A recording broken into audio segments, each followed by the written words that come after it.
And we are live. And Patty's already here. He actually said go live right now.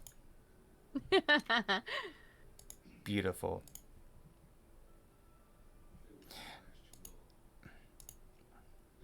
Absolutely fantastic. Also, the countless messages from both our servers saying we are both live. Welcome in, Patty. Welcome in, Patty. Why does it do that? The stream element still has the old title, but that's fine. But hello everyone, and welcome back to a long-awaited Espresso Hour. Tonight we have a very interesting one. I would compare this to almost like how we did with Falling Nights. Falling Nights, where it's going to be a lot of talking and jokes back and forth from Welcome to the Beat King. It's going to be a lot of casual conversation, as it is someone who I admire quite a lot in this community when it comes to VTubing. Someone who always takes Oh, every stream with stride, who always has everything with a smile and a great joke planned, who has played anything from casual games, something like Minecraft or Stardew Valley, to great horror games like Mouthwashing, and he's even done a analog horror watching stream with like Monument Mythos, and we're going to be diving into all those kind of questions, as well as some very silly and bit slightly naughty questions about different ships. If my guest be so glad to introduce themselves,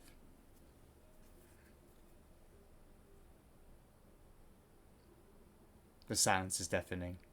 oh wait, me go first? Okay. Yes, the guest introduced themselves. Oh gosh, I'm sorry. I got nervous. Okay. So for those of you who don't know me, my name is Vaughn Aylin. I am a sci-fi cyber-esque VTuber, and I do everything. Actually, if that's something I want to touch on right away, because for some people they know you as Vaughn World. What led to the change of the name? Oof. Okay. I've actually said the story a lot, and I don't I mind feel telling really it embarrassed. because I feel like it's a part of my identity. Oh, You know, okay. I don't know. So what we was doing So was when I we were first doing came into the nothing VTubing actually. world, So thank you for the rant. I love you and so when I much. found, well, it's not even the Okay. VTubing world because I was a normal streamer before I became a VTuber, and I hate my everything. online alias I for a hate lot of different everything here. things was Um. Von World because it was just a mashup of my favorite K-pop idol. Um, he dropped an album at the time. It was called Hope World, and I was like, oh fuck, this album is so good. Like I just it was just like I don't know, it was just too good for me, and I just like that name, Hope World, like. And then the beat, like just the aesthetic of the album was just so me, and and I was like, oh, that's so like corny. I'm not gonna steal his album name as my online pseudonym, like Hope World.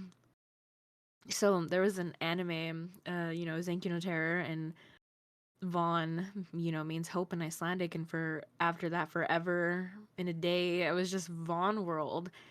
And it's so funny because, that's just so niche. Like nobody would ever guess that. But one time I made a friend and he was like, oh, Vaughn World, that kind of reminds me of Zenki no Terror. And I was like, it's so scary because right on the nose, the very first time we met, he got it. I was like, that you're the first person that has ever gotten that, like ever. It was just like, oh my god, it was just I don't know, like what to say, but like that was just so funny to me. Like, oh my gosh, first time, that's scary. But so that's just like I went into the like streaming sphere with that, and I think from the beginning I didn't like that name, which is really funny because I ended up having the absolute like unique privilege to build a foundation of friends, my lovely community of rift walkers, and they all know me, as One World, and I was scared. I was deathly scared to change my name because I was like, I'm nobody. Like if I change my name, nobody's gonna know who I am. They're but it was actually really like easy on the heart and really refreshing to be like going into my friend's stream and them being like, "Oh yeah, I saw your debut and I saw you changed your name. That's so cool." Like I was like, "Oh, they know me." But like I already kind of went in to this like not wanting this name, like Von World. So for a long time, I didn't have any real motivation to change it until like I wanted to do like a revamp of like what I was doing. So I was like, I just want to expand myself. Like I don't want to stay confined to one space. So that I came with Von Aalen.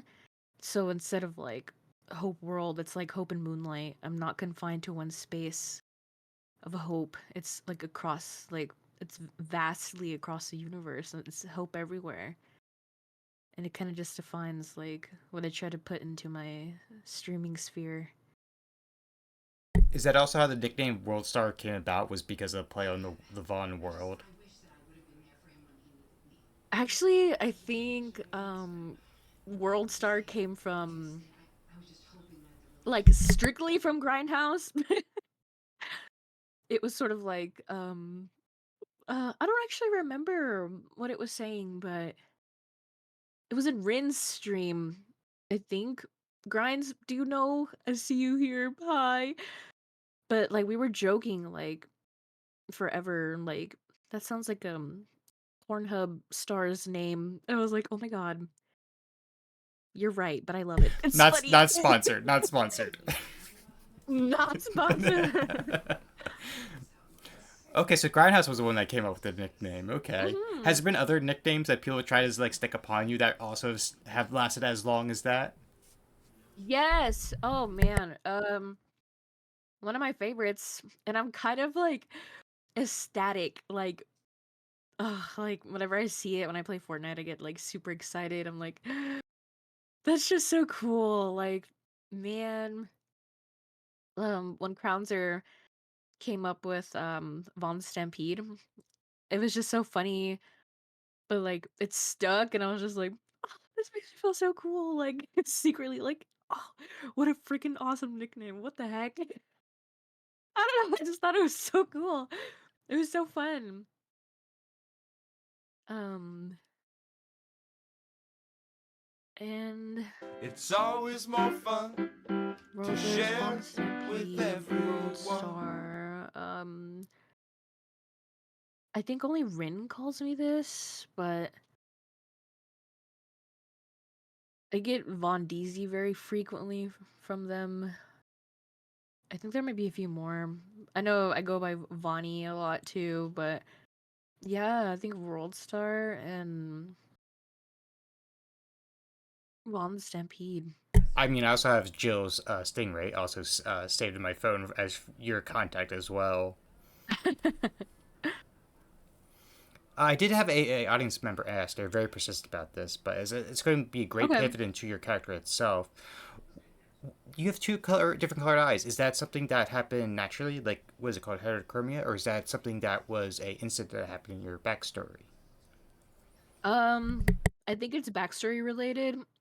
I'm constantly changing that, but one day I'm gonna publish something in the server, and it's just gonna be a big paragraph, a giant text of wall text for you people to read. But yeah, it has like so when I first started like using like my other model, I had one eye covered, and then when I uncovered it, it showed the other color of the eye. And it just like yeah, it's all kind of like lore related, which I don't mind talking about because it's nothing's like concrete, but I mean I don't mind sharing the ideas that I have like now. So, what are those ideas then? Mm, so a lot of like a lot of okay, so a lot of what my like oh man, this is a loaded question. Oh, how do I say this? Okay, so I think this. is a really long answer. Um, so to start, like, to get to where I am now, I kind of have to explain a little bit of this. So one of my major like starting points for like the reason why like I chose the theme that I wanted was because I'm in love with things like Blade Runner and like Tron, and those were like the big like foreground for what I try to like intertwine in like my art, and just like when I think about cyber, like now I'm leaning more towards like Y2K-esque cybercore because it's just so like aesthetic, and I'm leaning more towards that. But like in the beginning, oh, this is oh wait, this is so fun. I've never got to talk about this with a lot of people before. um so basically in Blade Runner, one of the major questions in the movie is if like by the end it's not really answered, but it's kind of like something for you to figure out. And then that kind of gets ruined a little bit when you watch Blade Runner 2. But before Blade Runner 2 came out, one of We the don't main talk about Blade Runner questions. too much. We don't. We shouldn't. We shouldn't. We shouldn't. But like, in Blade Runner 1, one of the bigger questions is, was Decker like an android or was he a human? And I thought about that as like a long running question, or like a long running thing in my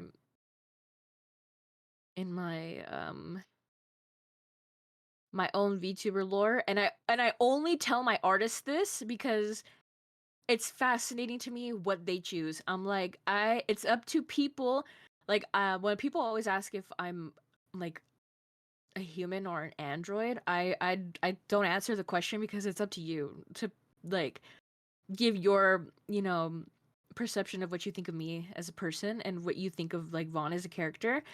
So I tell my artists when they're always like, "Oh, is she like a human girl or is she an android?" And I'm like, "Well, that's up for you to pick. Like, you get to pick that." And so if you see certain art like drawn a certain way, it's because they're answering the question on their own. So I've always had that. Like, I had a friend like, "So what is Vaughn? Like a girl or an android?" And I was like, "That's up for you to decide." And they're like, "Oh, okay. Well, I never knew she was an android." And I'm like, "Okay, well then that's you chose that answer, so that's what you think of her." Like, so I just kind of always have that, and I don't think I'll ever answer that question. It's kind of just like,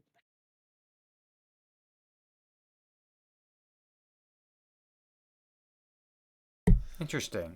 So, has that like changed since over the time of making the character, or was that something that always from the beginning that you've decided like, hey, it's always going to be up to the reader's interpretation of what I am and who I am? oh yeah, it's always been that way. Like, it's up to I guess you as an audience, like Mm-hmm. what you think. And I have certain art coming out soon that might make that like thought process feel a little different because of what's in the pictures, but I'm kind of excited to share those. So it also sounds like that you lean towards more like the like neon, almost Miami style cyberpunk influence instead of more of like the shadow run where it's kind of, instead of being like run down cybernetics, it's more of like the beauty of it. Yeah, because in the beginning, when I was kind of first figuring out where I wanted to end, it was more of like a rundown, like grungy, grungier style, but like now, it's definitely more of like a Y2K cybercore aesthetic. I can probably send you some pictures so you can just quickly glance at that, but it's very just like really fascinating, and I don't know, I'm just super about aesthetics. Mm, So if you had to pick like um because usually with like that kind of look, they usually kind of go for certain shades, like shades of pink, purple, red, or blue, green. What is your shades that you tend to lean towards then, if you're going to make your art in a certain vibe? Because even like okay, the Y2K, so they always kind of shade things like two or three colors in the background, like shades of red. So what would you pick? Right. Okay. So in the beginning, it was a lot of darker colors, and I don't know. Like, I think it's really fascinating, like the color palette, like, and what a color palette can like convey about like a space. But like, I don't know. I just, as a person, like, I try to like. I know a lot of people like make their character, but I like a lot of myself bleeds into what Vaughn is as a being, and I didn't want to stick to a darker color palette anymore. I kind of was just really fascinated by the pastels. And I was like, "Oh my god, I did not know you can do that." Because yeah, you can like there's the neon and it's very like bright and like really pretty, but I was like wholeheartedly dedicated to the pastel look now.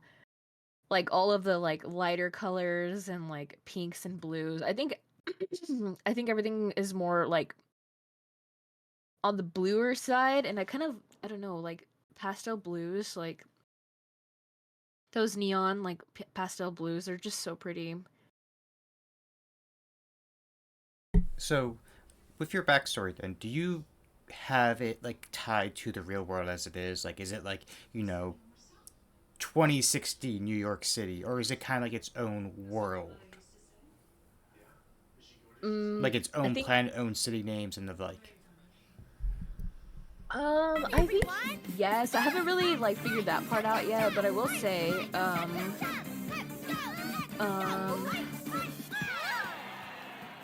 a lot of what like like what Vaughn does is it's kind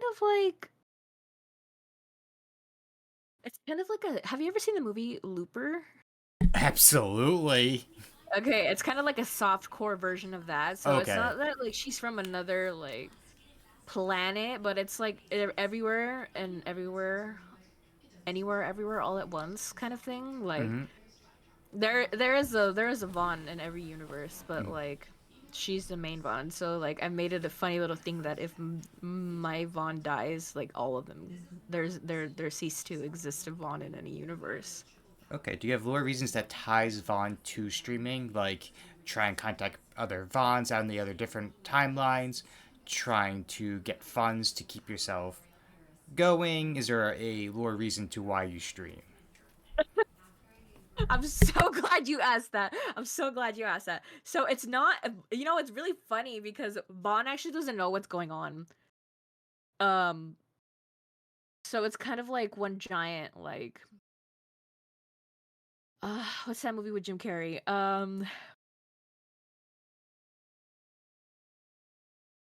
What's that movie called? It's kind of like one giant,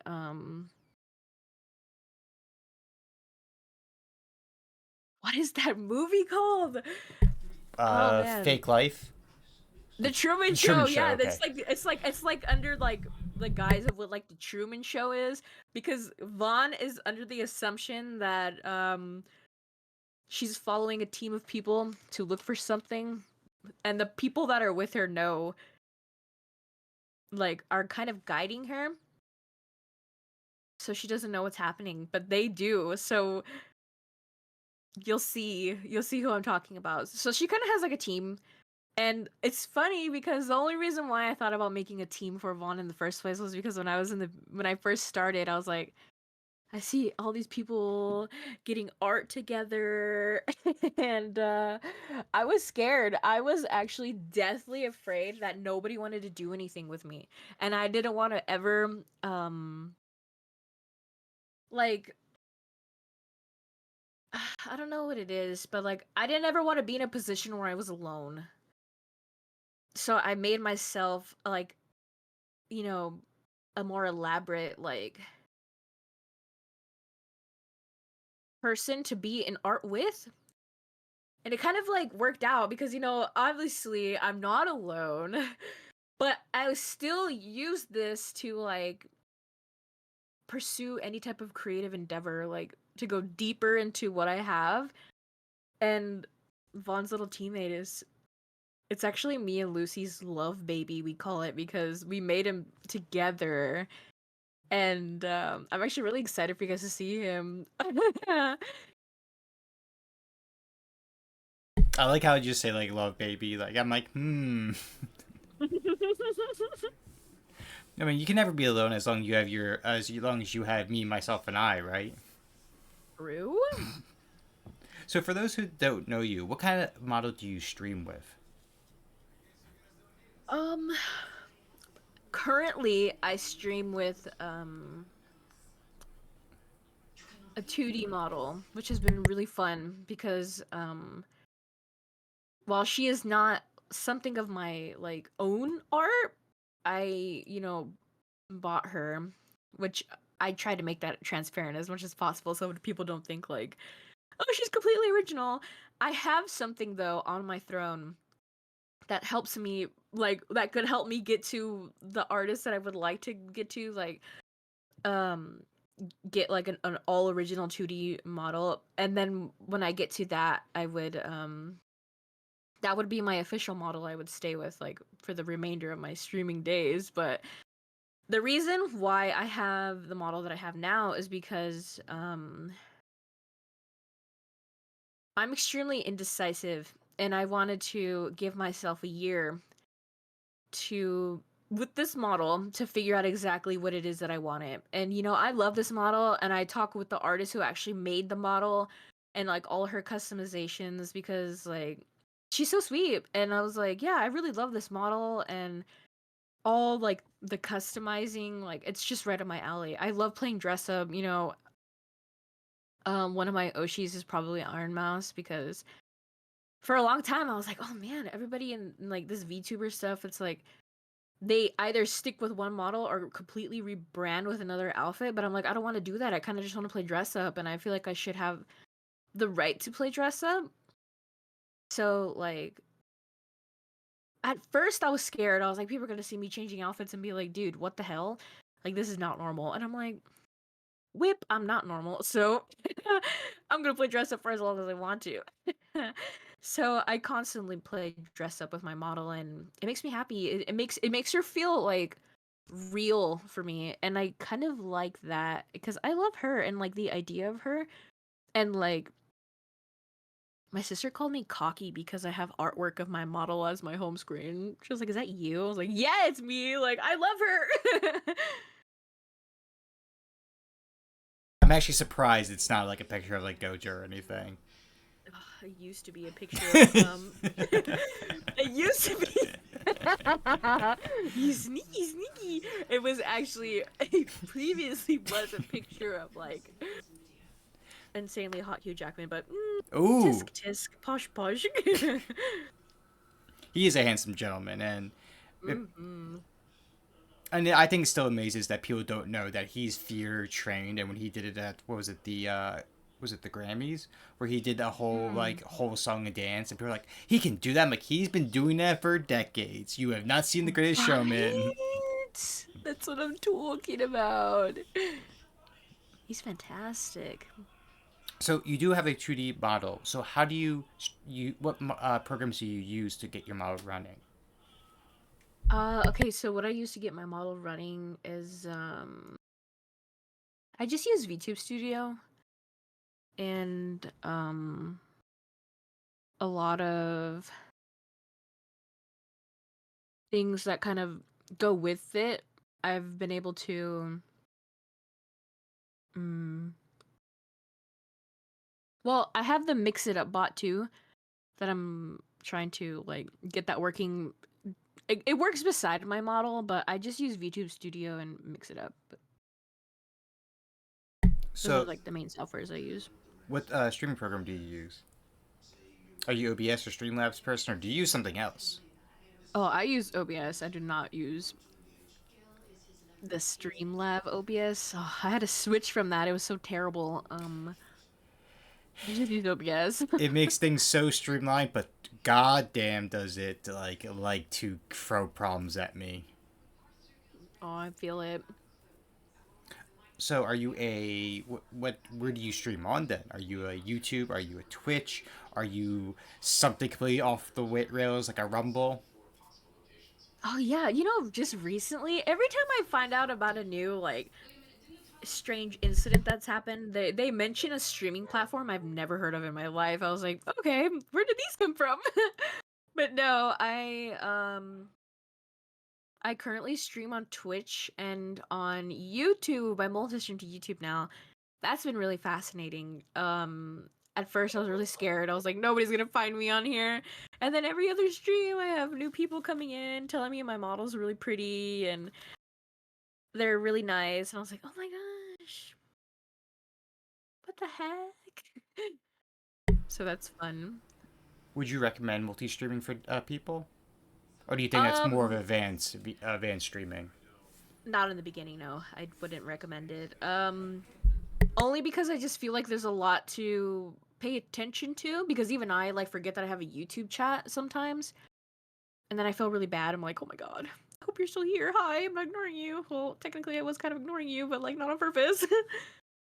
So I would not recommend it if you're just starting out. I think I would get used to vanilla streaming, if you will, before like doing the add-ons. It is a lot to pay attention to. And it's a lot of different programs running on your computer at once that could kind of kill it. So, I would get used to what you can do all the time versus what you could probably do most of the time.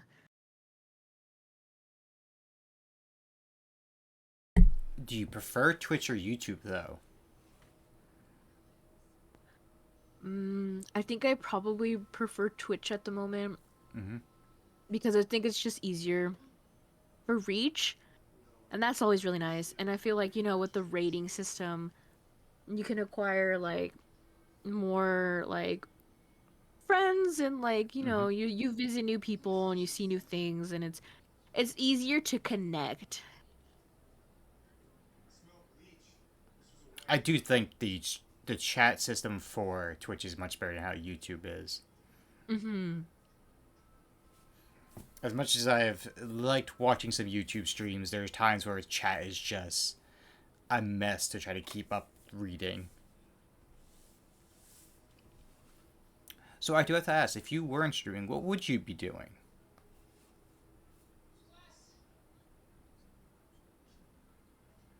If I wasn't streaming, what would I would be doing? Do you want the honest answer? Compared to what?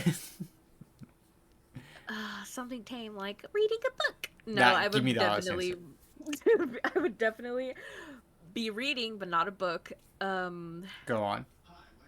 So me and my best friend, Mm-hmm. you know what? I'm not ashamed of this. I talk about this all the time in my stream. We role play all the time. Like Oh we just my. think about like fantastic ideas, not like weird furry role play. No, it's like actual like we are writing novels because we we cook. I'm not even gonna lie. When we think of stuff together, we fucking cook. Like my best friend. Oh my god, their mind. I just want to bite it. It's so fantastic.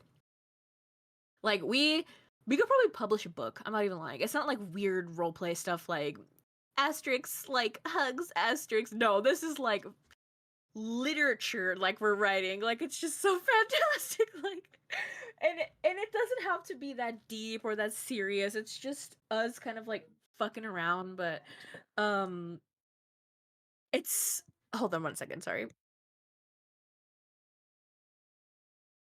It's totally the best friend watching, and it's just I'm calling Vaughn right now, being like, "Don't you dare say my name."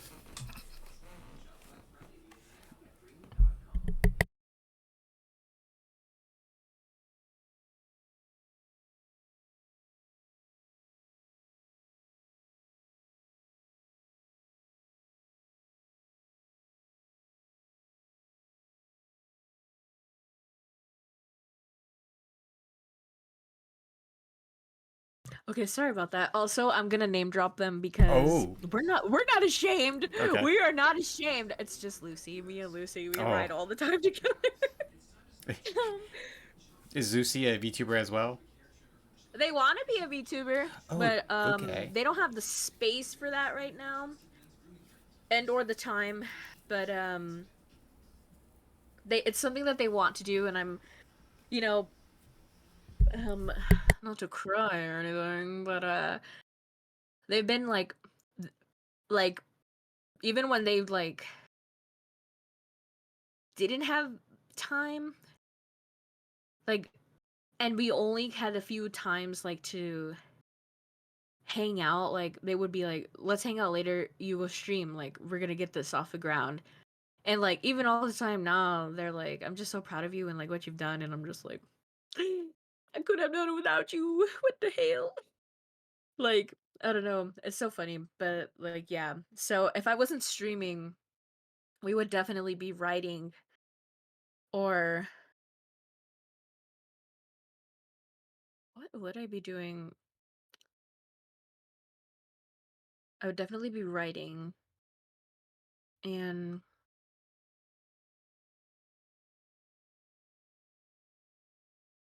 see, streaming has got me into a plethora of new hobbies that like now consume my time, but I used to be really deeply in love with film, and oh man, I've wanted to be a big shot so bad. Like I'm gonna direct the new crazy movie, right? So I would definitely be striving towards that still. Not that it can't happen still, but like there are definitely more different things on my plate that feel more important to me that I want to pursue over that. So yeah, probably those things. So I do have to ask, because you mentioned role playing, of course. Have you ever thought of doing Okay. like ASMR streams? I have. I just don't know how to start. Like I don't know what to do. But it's been requested Mm-hmm. a lot, and I want to do that. Like I have a very fantastic friend. His name is Von Locke, which is so funny. I found him because I was looking through like Twitter, and I was like, "Oh my gosh, you have the same name!" And now like we're like phenomenal friends and love him. And we talked about like how ASMR like role plays of like your model, and like you could build lore that way because people are like with you in a relaxing setting and learning about your, you know, who you are. And I want to do that, like lore videos involved into like ASMR-esque stuff. And yeah, I want to. I just don't know where to start, but it's on the list. So, seeing as someone commented in the chat, and since you, of course, exposed one of your friends, and I'm going to jokingly expose one of yours as well, one of your other Okay. besties. Okay. How does it feel that Rin is your number one exposer accidentally of fun information? Oh my god. It's funny. It's funny. Like you stop like worrying, because if it happens, it's more funny to see how they block it up, and they get so like and I'm just like, oh my gosh, you guys, why? Why are you like this? It's okay though. Mm-hmm. There's no hostile intentions towards you, Rin. I just thought, oh, I saw your name, I gotta throw in a little tiny jab. Have you thought about doing like maybe closed servers for like VR chat to do as well as roleplay in character as Vaughn? Oh yes, of course. I wanted to do stuff like that. Like I wanted to have a dedicated day where I do like a role play thing, because I just think it's so funny. Like seeing people do like GTA roleplay. Oh, that shit is so funny. Like I could get really into character if you let me.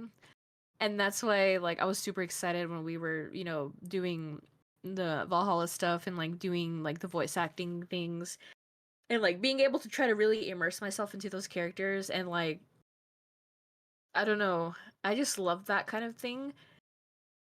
So I thought about doing like a VR chat thing, cuz that's so it's just so funny. Like I don't know.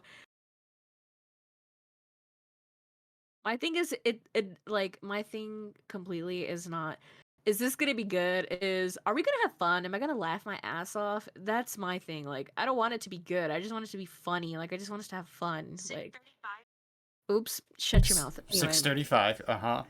That it is is 6:35. That was my watch. I'm sorry. um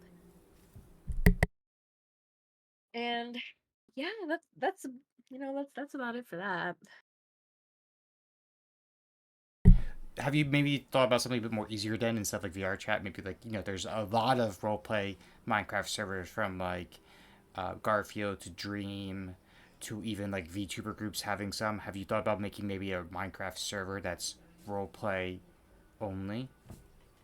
You can do that in Minecraft? What the heck? No. There, that is actually a thing where people do Minecraft servers where they put like hard mode on things like that, and you have to act as character. Or there's even like different mods that you can pick different like races, classes, things like that. There's famous mods like Pixelmon, which is a Pokemon based mod in Minecraft. What? What the heck? I feel like I just opened your eyes to a whole new world now. I'm so shocked. I did not know that you could do that. That's crazy. That's so funny. I'll have to look into that. Wow, I did not know that. Wow. My mind is blown right now. What the heck? Also, to pivot on that question completely because I've heard it, would you say that "that's so funny" is like one of your catchphrases that you say so much and all the time? It is. I say it stupid often. Like that's so funny. Like you know what's you know what's so funny is sometimes like I don't know, like I feel like I'm somebody that like really just kind of like what's the word? I thrive off of seeing the beauty in things. And sometimes I'm just with my friends and I'm just like I'm hyper aware of the moment, so I'm kind of just like I'm alive and I'm here with these people and they're just so beautiful, laughing and having fun and I don't know. I just look at my friends and like, or I'll hear like Lucy's laugh, and I'm just like, you're so funny, you know that." And it always freaks people out when I say that. I'm like, "You're funny today," and they're like, "What does that mean?" I'm just like, "It means you're funny today. Like, it just you're funny." Like, I can definitely say that when the first two or three interactions like with Valhalla where you're like, oh, that's so funny, so you're funny, and I'm like, is she being honest or is she like telling me to shut up? no, I'm being honest. Like, I don't know. Like, I'll tell that to Lucy all the time. Like, we'll be just like giggling. Like, I'm just like, man, you're funny today. Like, I don't know. Like, one of my favorite feelings in the whole wide world is like laughing. Like, you don't understand. And like, I need to laugh. Like, I don't understand like how to make you like feel what I'm trying to say, but like I need to laugh. Like instantly what makes my whole world is like being able to laugh like super hard. Like if I realize that I haven't laughed for so long, like to the point where I'm like coughing so hard like I gotta vomit, like laugh. Like I just love laughing. Like I don't know, like I think one time I was like in a really bad slump and like my sister came over and we were laughing so hard that I started crying and she's like, "What's wrong?" I was like, "Nothing, I just think it's funny." Like, I don't know, I'm just having so much fun. Like, I just like enjoying the moment. Like, I don't know, it's so like that's so funny, you know? Like I do say that a lot. I just realized that that's so funny. What the heck? Anyway. I will have to say your laughter is great. Hearing your unhinged laughter at the top of your lungs when it was just in a call with me, you and Maya, and then I made a joke to Maya, and you were just completely unhinged. And I was like, ah, that is now one of my favorite noises to hear. Yeah, I have like an ugly laugh. Like when I get like laughing, oh my gosh, I just like lose control. I'm just like giggling. Like it's so funny. You're funny today as opposed to every other day. No, like you guys are funny all the time, but like sometimes people just say some real good zingers and I'm like, "You're funny today." Actually, a great pivot seeing you just answer a comment in chat. Comments and can always make or break someone's day, especially when it comes to us who are entertainers as streamers. What is the best comment you have ever received? What's the best comment I've ever received? Yes. Um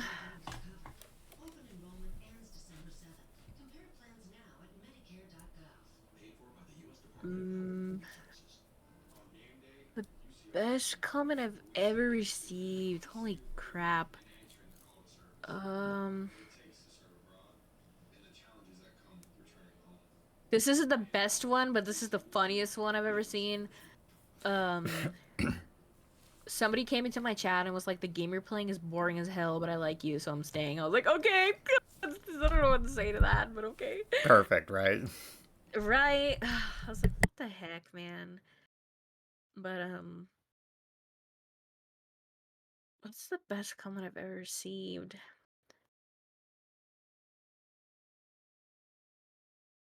Mm,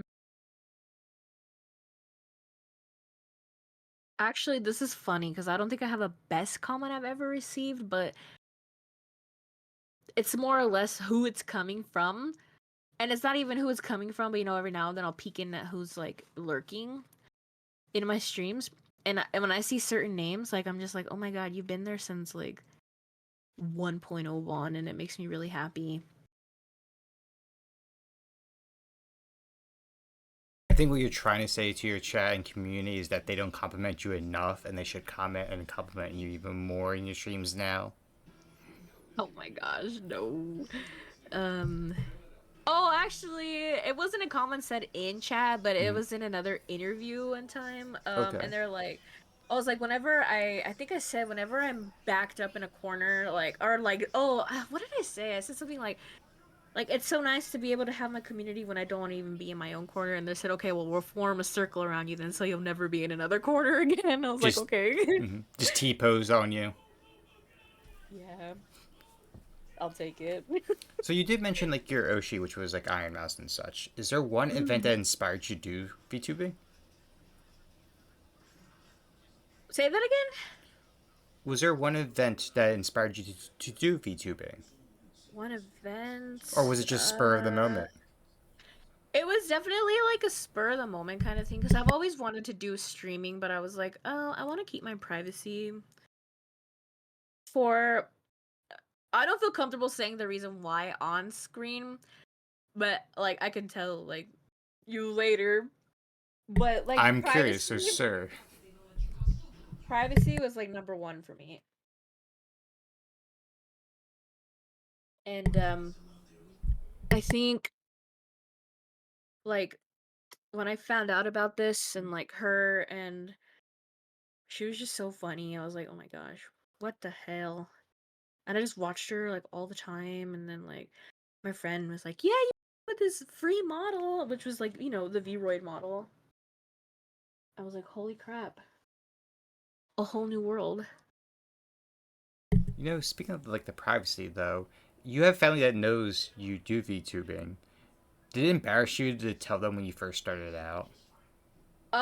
Yes, because of like the household that I come from, I was terrified that they were gonna, you know, be like, "That's really what you're doing with all your free time?" Like, I don't know. Um, let's just say some Hispanic households are not nice. And I was terrified. I was terrified. Mostly of what my dad would say, but I knew my mom like would think it was like the coolest thing in the world for some reason, and I was right. But um, I think when I finally told them, they're like, "Oh, okay, that's cool." Like, and one day my dad's so funny. He kind of was just like eating dinner, and he kind of just looked up at me and was like, "So can we know about characters that you play?" Like, I was like, "If you want to." Like, my mom got really invested in it and was like, "So what are you doing with your friends?" She calls you guys my friends, like not like a community. She's like, "What are you doing with your friends today?" And I was like, "Oh yeah, we're like when I was carving pumpkins and on my stream, she thought that was so cool." And then one day, she was like, "Can you make me a model too? I want to play games with you." I was like, "Okay." Like my mom really wants to stream with me, so one day you'll see it happen. I'm just deathly afraid you guys are gonna make really dumb comments and she's gonna indulge you guys. I'm like, oh god, no. um, I was gonna say let's not bring in a curse thing of your community trying to flirt with Mama Vaughn. right? I know y'all will, and I'm scared.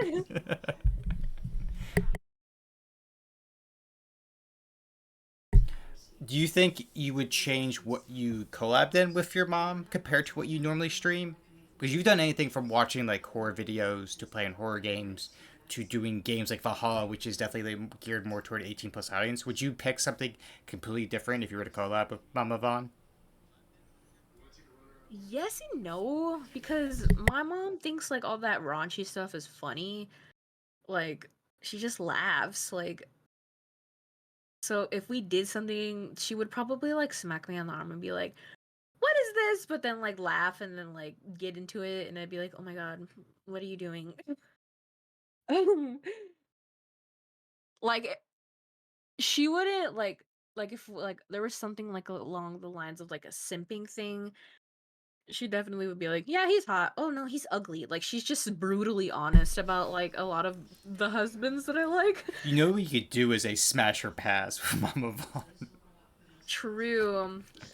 Show her game franchises and be like, "Can you tell me which one the main character is?" The famous Pokemon one. Yeah. I think she'd like that. That'd be funny. Okay, so you actually it sounds like you two have like a very similar sense of humor. Oh yeah. I think she's probably worse. Oh, really?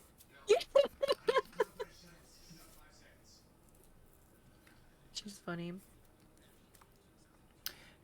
So, if you could be someone else for one day, who would it be and why? If I could be somebody else for the day, who would I be? Frick. Because That's a we all fantastic play question. characters, and sometimes our characters are very much like us. At other times, there is something we want to be. So like IRL people, who would I want to be for the day? IRL or even fictional. Right. That's a fantastic question.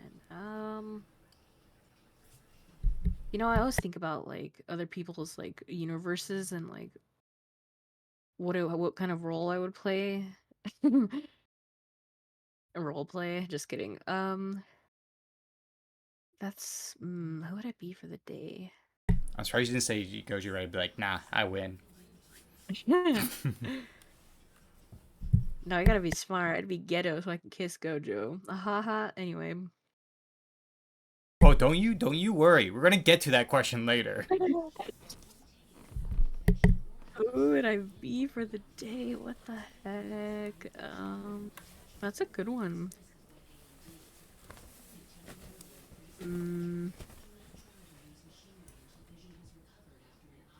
I think I would want to be.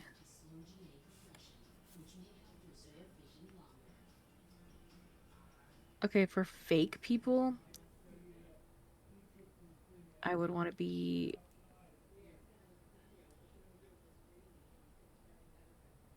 I'd want to be Cloud or Noctis because Oh.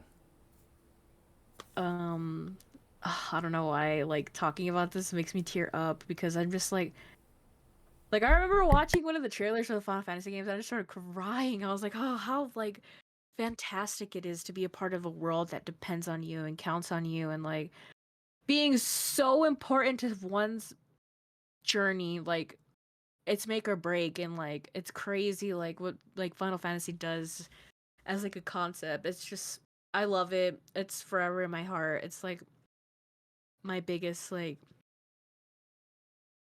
interest.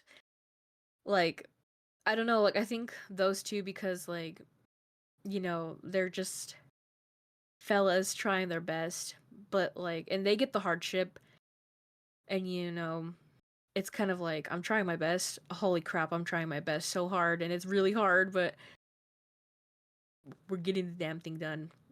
Like let's go save the world. And I just think like being able to be a character in a universe where the world depends on you, like to right the wrongs of the evil that is kind of like being forced upon you. It kind of like makes you think like in real life, like you don't ask for bad stuff to happen to you, but you're obviously the hero in your own story and you do the best that you can to right the wrongs and overdo the evil. So, it's kind of like everything you do counts. And even in real life it counts. Like, I don't know. I love Final Fantasy. Flag. Anyway, who would I be IRL? would I be IRL?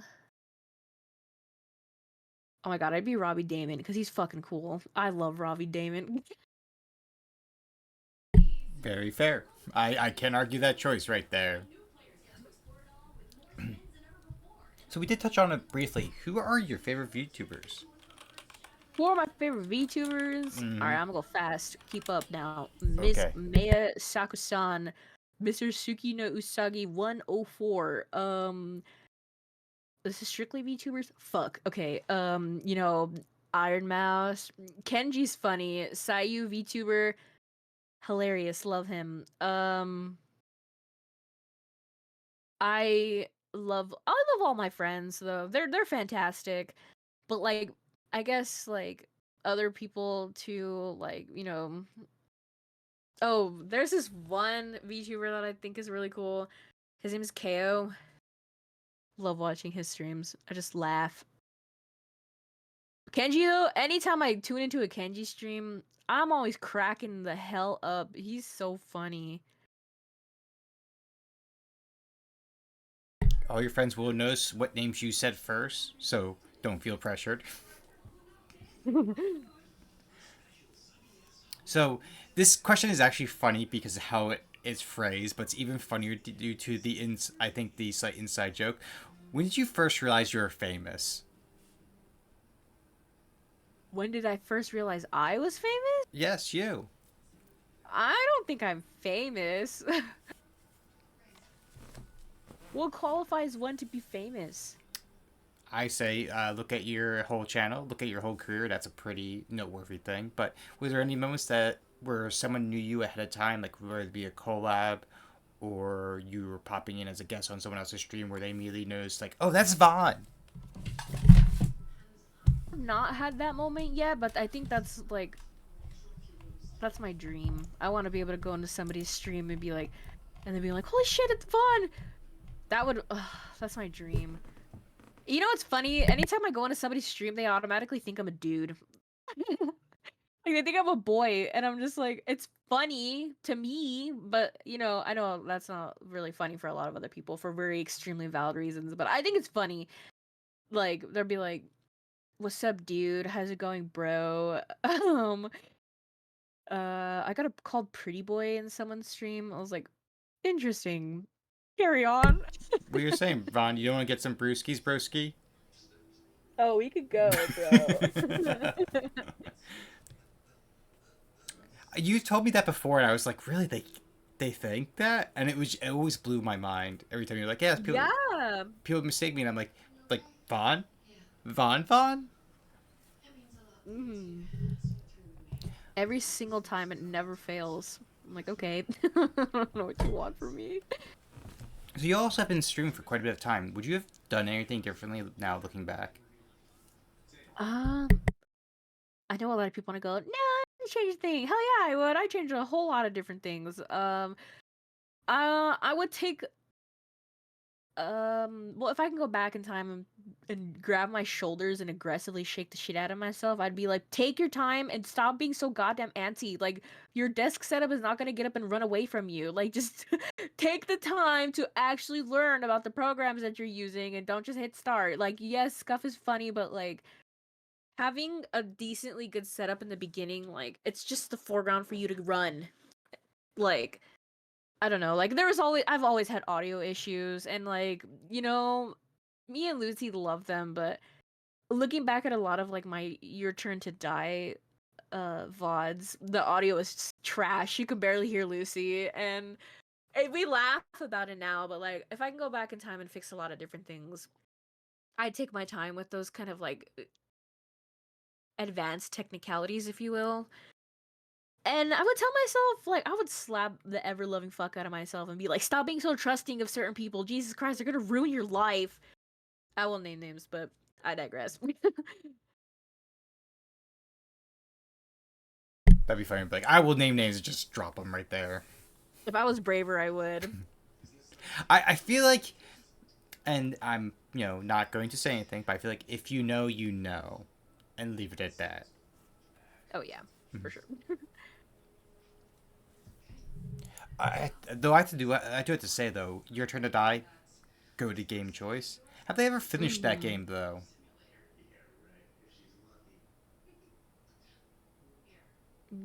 Because last time I checked, they have not. Like that's been like a work game in progress for like a couple years now.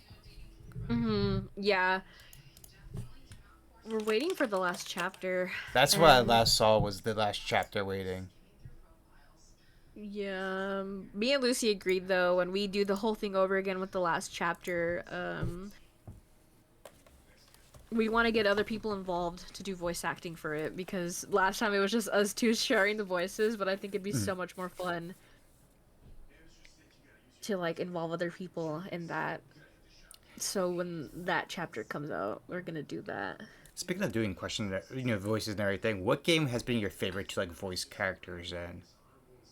Uh, oh, hands down in Valhalla. I had so many opportunities and that to try out different voices and be like extremely flattered that people say I embodied Jill so well. Like I was just like, I love that. And like honestly, I didn't think too many people were gonna respond to my collab thingy, but when you did, and like, of course we got senior prez, vice prez over here, Mr. Patty Hayes. I had to contact him to get to you, of course. But that's okay. That's how pros work. And when we were quick to set something up, and I was so grateful. And then like honestly, I was really sad when it ended, but like I was like, this is more opportunities for us to do more things. I was just super excited, like, but like being able to go through that and like just have so much fun. It's like I was kind of sad that I was like getting more like loose with it like near the end, but I don't know. I want to do more voice acting stuff. It's just so fun. Like I like being someone else. Like I like being able to like bring life to another character. It's fun. I do have to say, the more of like playing that game, like, because I've played Valhalla before, and then playing it again, of course, being like the professional for it. Um, the more that I played, I was like, wow, Vaughn is a lot like Jill. And then like seeing, of course, Miss Saxon streams playing Dana, and then myself as Gil, just felt like a very oddly fitting trio to have. Like I was like, oh wow, this just works perfectly. Two girl characters, one guy character, they all work together, all talking together with their own Yeah. inside jokes. I was like, wow, this is perfect. Also, I do have to comment, of course, because now it's an inside joke for both me, you, and Maya. But it's great that Jill also has a pink shirt. That we can just add the whole joke of nice shirt too. It, it is. I love it. I just love that joke. It's so funny. And also, no one's gonna understand this, but I also love how we were reading what were on the back of some shirts, and Miss Saxon streams didn't understand the one, and when I brought it up, she was like, "Oh, that looks neat." It is neat. But for Valhalla, who was your favorite character to voice? Um, who was my favorite character? I think while I love Jill, I think doing Dorothy and Stella were so fun. Seeing you do the noble character was quite interesting. That was personally my favorite. Like, I love Stella as a Really? character. I'm like, now I hear your voice for Stella now, and I love it. That's so funny then. I love that. Was Dorothy and Streaming Chan both a very much a eye opener of characters to voice? Yeah, it's funny though because I think mostly for streaming Chan I was mostly using my voice like it's just me yelling. It was very interesting, especially because like we're like looking at Streaming Chan and we're looking at you, then we're looking at Streaming Chan like, there's similarities here. Two different color eyes, the same tone, color scheme. That was really funny, yeah. So, but as seen as that game has had quite the impact on you, what was your favorite moment from the game? My favorite moment. Oh man.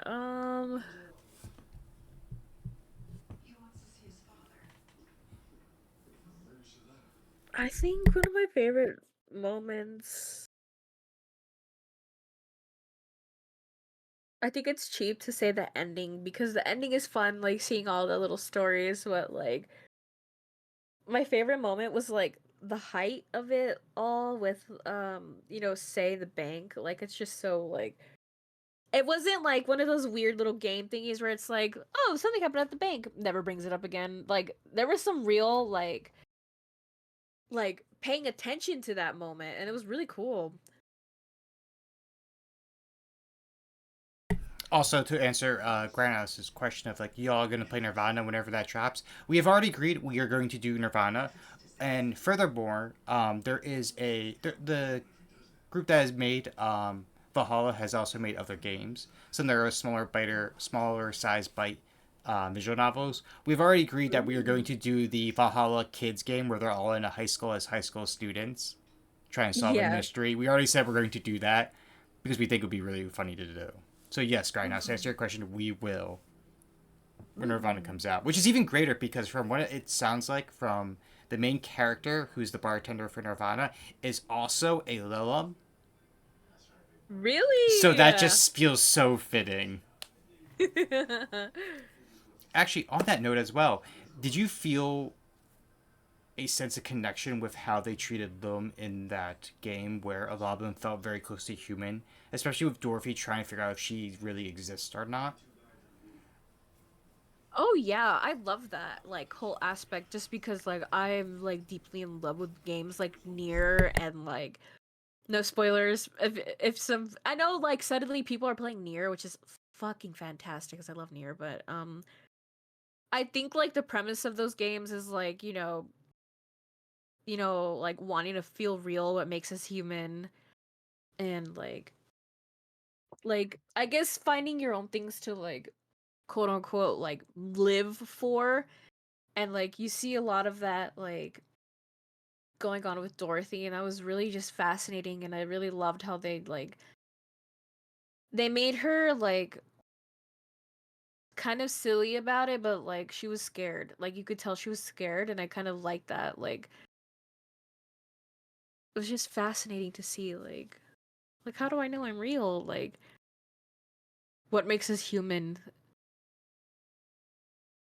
and what happens when humans don't feel real? Like, Jill kind of went in there with like I guess her own like feelings like, like I guess like the nuance one would say like how Jill feels as a human and I think the way she answered Dorothy's question is very fascinating because it's kind of like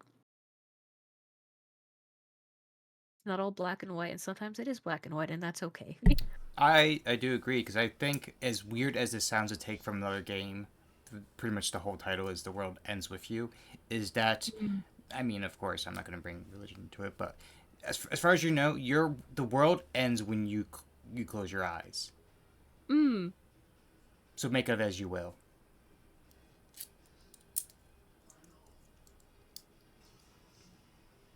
Yeah, it's really fascinating. Now, talk about like how she was very afraid of dying, and something they touched on earlier is that Jill knew Alum before the like central mainframe was made and wore a piece of that, and mentioned that Alum was afraid of going off because there was no way to back up its memories. Do you find that Mm. interesting where games allow that where even like androids or AIs can be afraid of having no way to back up like hey if I am deleted it's done I'm gone. Mm. Oh yeah, I think stuff like that is really fascinating because it's like oh, give me 1 second, sorry.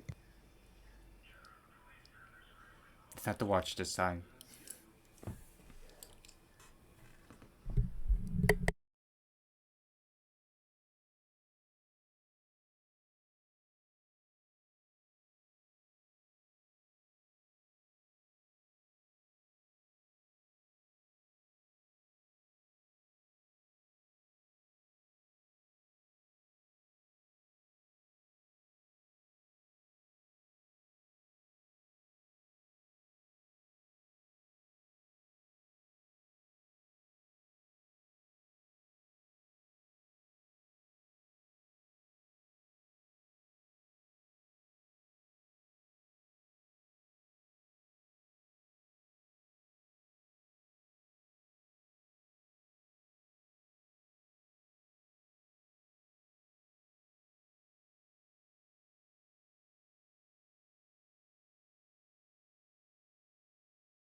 While we wait for Vaughn, if you guys have any questions at all during it, I do read your questions and do ask her those questions. So if you have any questions at all during tonight, Kiss, kiss for love.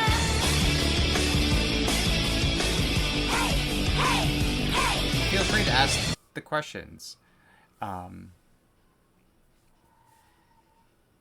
Thank you, Patty. That is twice now. You have made a very goodly timed, either a shout out or redeem while I'm talking. Which is always funny because like when the shout out happened, when you did the shout out, I could not hear what she was saying. So I just had to nod my head and watch the green of the Discord of notifications like, oh, she's still talking.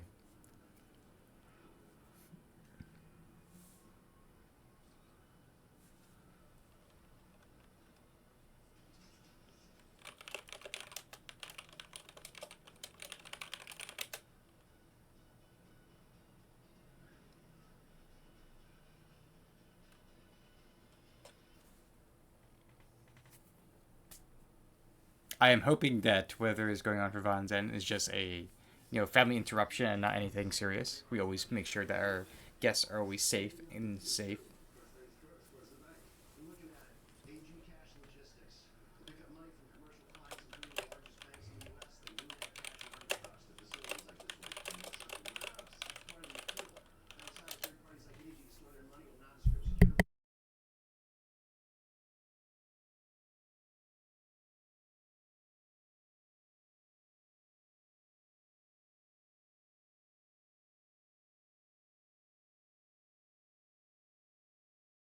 I also find it very interesting. We're pivoting at a interesting point because we're not through all like the advice based questions, and we're already on to like the Valhalla questions. Enjoy your lurk, Crown. That'd be kind of doxy though. True.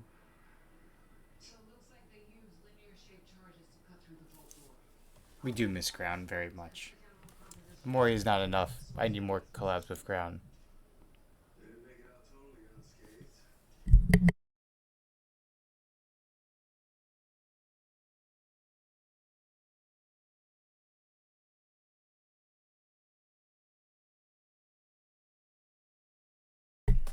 Who knows? Maybe one of these days I'll have a written Von collab together.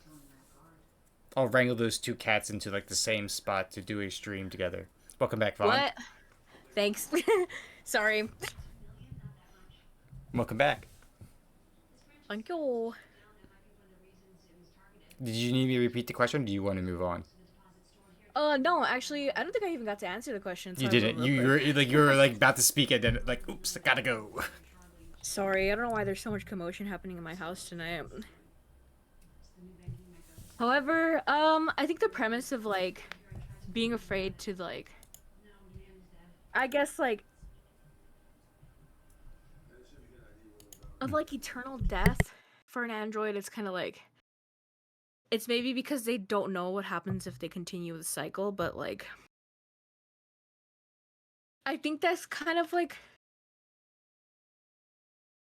similar for humans, like, and I think that's what scares them even more, to not be able to back up, because it's like, well, I don't know what happens if I don't, and but like we also don't know what happens after death.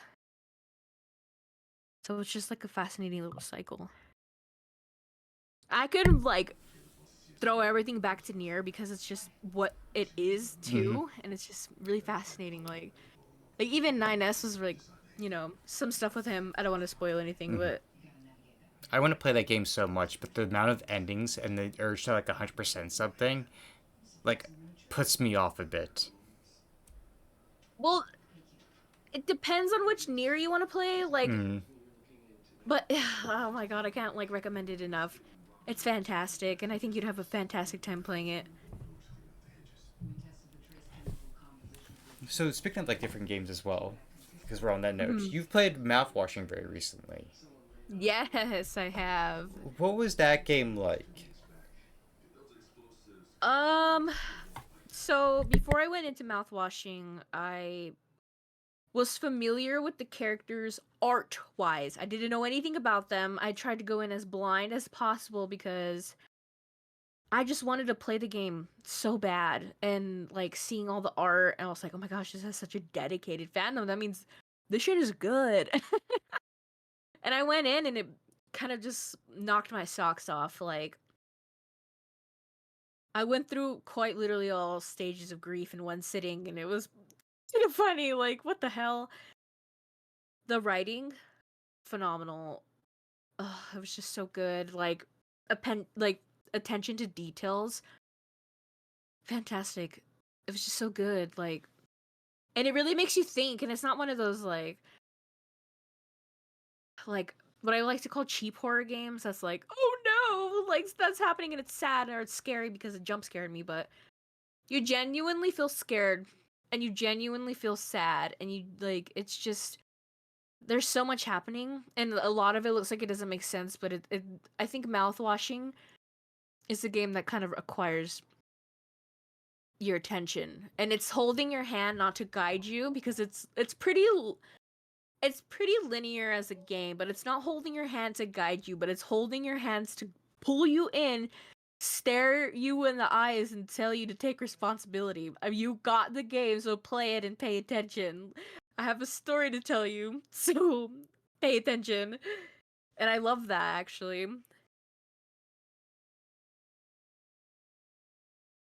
Do you then, speaking of like the words like take responsibility, because those are definitely arc words throughout that whole game.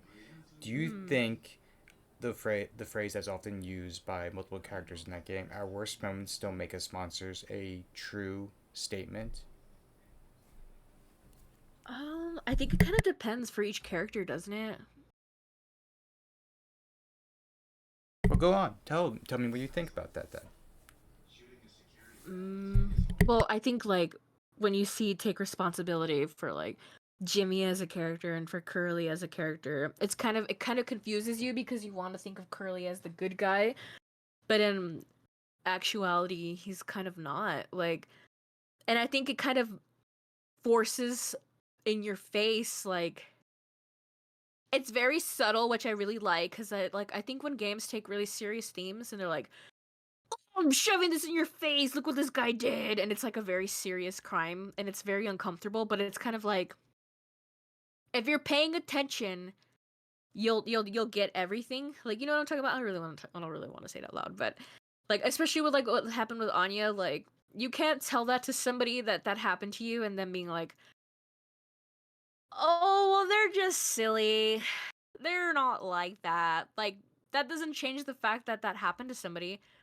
And that doesn't make Curly a good person by proxy because he's supposed to be the leader. Like, take responsibility for your actions. You knew about something and you chose to turn away from it because of your status with another character. And you know, thinking of Jimmy as a character too, like just fuck Jimmy. All my hoes hate Jimmy. Anyway, so it's like taking take responsibility for Jimmy is kind of thrown in his face as the character that did anything but take responsibility. And take away responsibility from characters like Curly, like to go down with the ship. Like I think about that, like going down, like a captain goes down with the ship, and because he got put where he was at the end, he couldn't quite literally never do that because he's always there. So it's just really fascinating. Like you get Now, two POVs, and if you're paying attention, you'll see like now on that note, actually, because the idea of going down with the ship, do you think in the mm, last moments Anya tried to offer that way out for Curly, or was he never in her thoughts when she did what she did? oh, that's a hard one. Just because I haven't really allowed myself to think about her situation too well, but I think and that's a rough one actually. I haven't really thought about that. Maybe.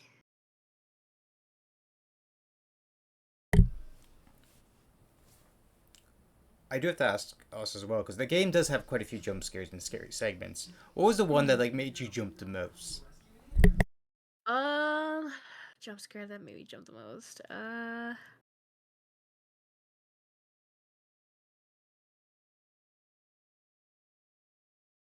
I think when that thing is surfing in the boxes Oh yeah, scared that's me. that same as well. When that first happened, I was freaking out. I was scared. That one scared me.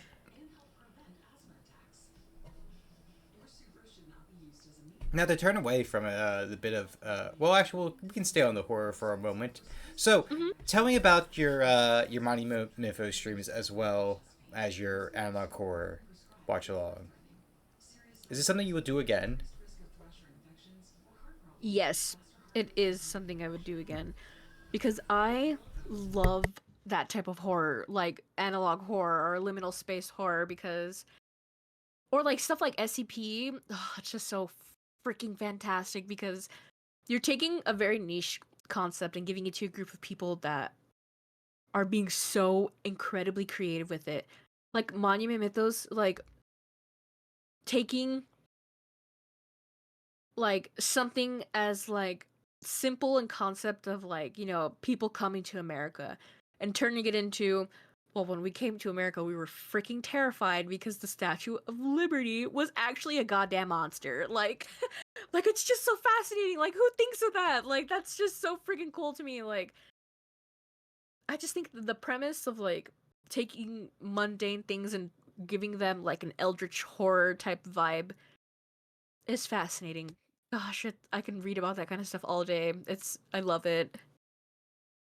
It is very a fascinating subject because you have things like Mighty Mythos, which takes like very real landmarks and turns them into horror, versus something like I'll use this as a great example because I think one of the, in my personal opinion, the top five analog horror, even though it's not really scary but implied scare, is Angel Hair.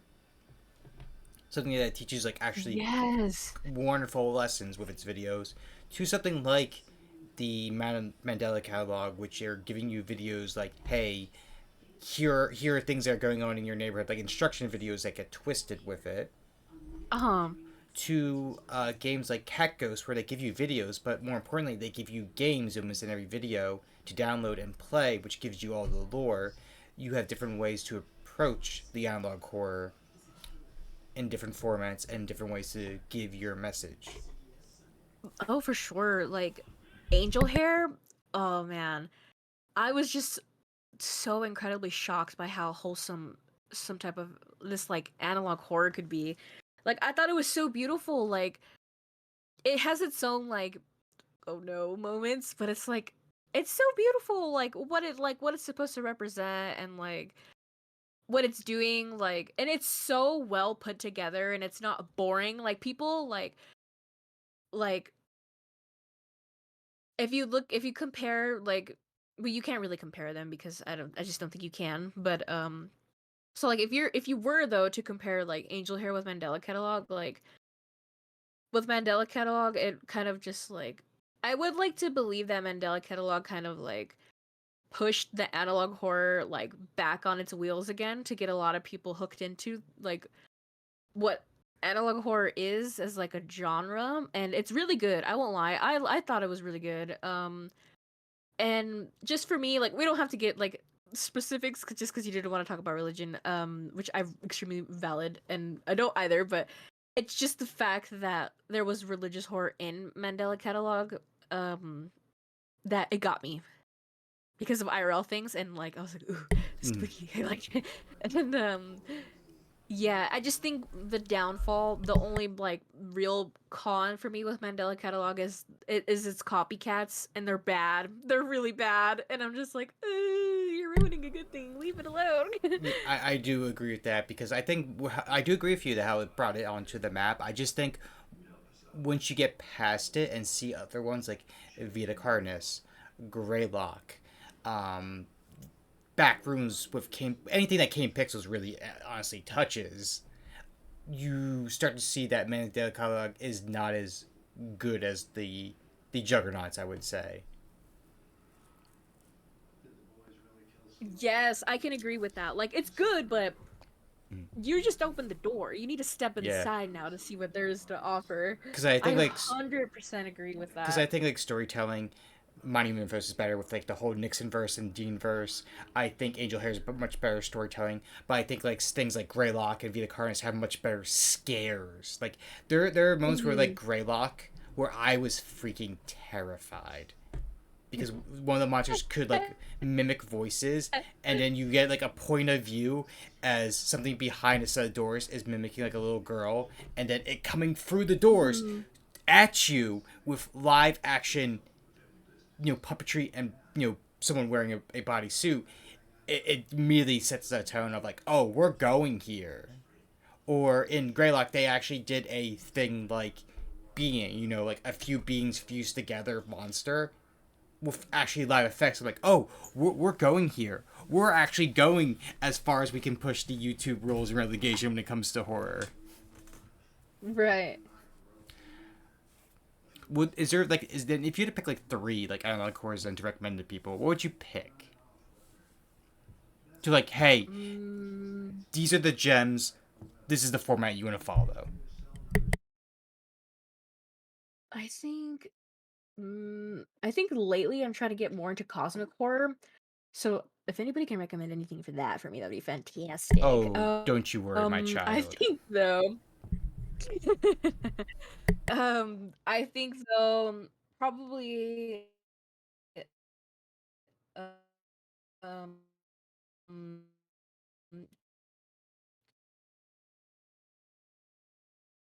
I won't see the ones that we talked about because I would just recommend like the classics, like the Walton Files. Now I want to open my YouTube and look at what we have because Walton what the Files. heck? There's so many. Walton Files is a classic. Like the It's a storytelling, classic. the style it's done, the scares, the amount of material as well. It's like I think like if you add all the videos together, it's more than like a movie. There's like Yeah, same dozens of with like videos. Local 58 too. Definitely would have I recommended think I that think one. Local 58's like the grandfather. Like it's been around forever. I mean, Oh, of course. The Local 58 creator made the Candle Cove um creepypasta. Like he's been in the genre business for years. Right. Oh, I don't really know for the other ones. I'll let you take the reign for the last one. I will say Angel Hair. If you even take it aside the analog horror aspect or the style, Angel Hair will teach you lessons about how you come off to your friends and how your friends' actions might harm you, how to, Mhm. grow as a person, reconnecting with old friends, the proper way to do it. It's just a very beautiful story. Right. I can agree. Now, is there any analog horrors you would tell people to stay away from? Um, I would. I don't know their names just because I've seen so many bad ones, Mm, but stay away from Mandela catalog copycats. They're bad, yeah. and they just take the concept and it like makes it super convoluted and dumb, and it doesn't make any sense. Like, I feel like bad analog horror takes Mandela catalog Mm. aesthetic and makes it look stupid. Like, I don't know. Like, It, stay away from those. it's unfortunately the face of analog horror. Yeah. I would throw in the painter as well. I could agree to that one. The painter is just like the artwork is really cool, but it's the same thing every time. Video starts. Here are the victims of the painter. The person who's going suddenly finds a lead to find the painter. The painter kills them. Next video. Here's the victim of the character of the previous episode. Like it's the same three set tones over and over and over. Even when Goon came out and like talked about it, and the person tried to double down that their like work was just misunderstood, and I'm like, buddy, you have like the face of like creepy pasta, like icebergs and everything, telling you like Yeah. do better. Yeah.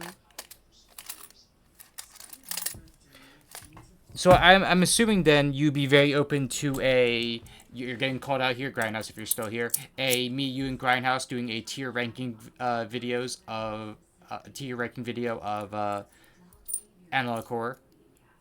Oh, yeah, of course. I would love that. Who knows? We might That even would be do a watch along too if there's ones we don't know. mm, Hell, I that would even be the fantastic. other night even introduced Maya to probably one of her favorites now, which is Mikulali hitting metal.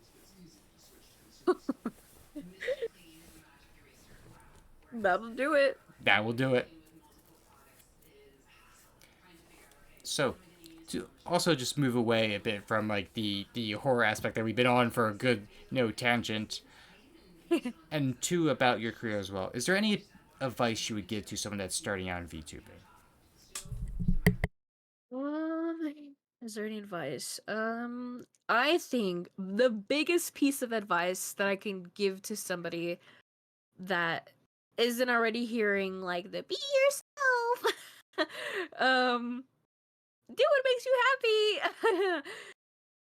My biggest piece of advice would be don't wait. Don't wait for anybody. Do not wait for anybody at all.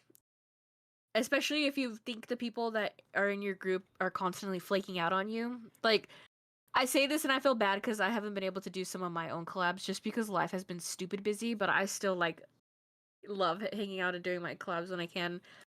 But, like, if you have someone that just doesn't genuinely seem interested in something with you, but you're waiting on them, or, like, you feel like you can't do something because you only want to do stuff with certain people, like, but then like that stuff never ends up happening, like, ever, you're only jeopardizing yourself. You need to I feel like you kind of need to stay consistent with the things that you're doing. And I'm not saying you have to stream every single day, like, no, but like try to figure out a schedule for yourself. Collabs can come in and be like a fundamental part of like what you can do. But don't wait for anybody, because then you're never gonna do anything, and that is worse than being a part of something and not liking it versus not doing anything at all. You want to play a game, but you're waiting for someone to just be there with you. You've got to take the chance and play the game by yourself. You'll be absolutely amazed at the type of thing like you can do by just jumping in and doing it. It's like, but what if I fall? Oh, my friend, what if you fly? Like, you have to try. Like, you have to try to do something for yourself. Because if you wait and those people let you down, you're not going to want to do it at all. And that is the worst feeling in the world. What would you say would be your favorite thing about streaming?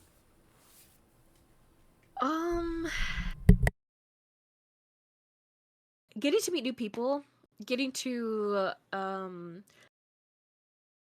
hang around and find out like new things from other people, and being able to like have friends that just like introduce you to new things, and like I guess just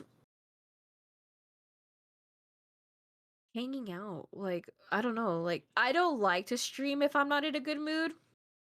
But sometimes I will, because I know it will put me in a good mood, and I'll go from wanting to cry to like at the end of the night I can't stop laughing because I'm just so happy. Like, so one of my favorite things about like streaming is definitely just being able to hang around with people that are interested in the same things that I am.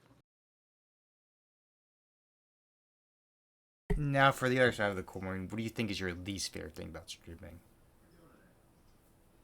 The people that you could meet, the things that they like. True. Meeting people is a double-edged sword, True. unfortunately. I have met my favorite people in the world via VTubing. I have met my least favorite people via VTubing. Mm-hmm.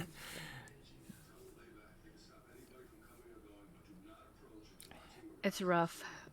I have acquired some nightmare fuel in this community, unfortunately, but I'm still proud of myself for not letting those things get to me and keep going. We've even dealt with that stuff on here on the Espresso Hour. We understand. Then on that question, what do you do about like nasty or negative comments that you might see? Um, it's don't do this. I do this because I'm dumb. Um, my automatic like fight or flight sense is to be even nastier than the person that's like being a dick to me, which is not okay. Do not do that, okay? I don't know what's wrong with me. I mean, I know what's wrong with me, but and I'm fixing it. But I mean, it's like if someone will be like,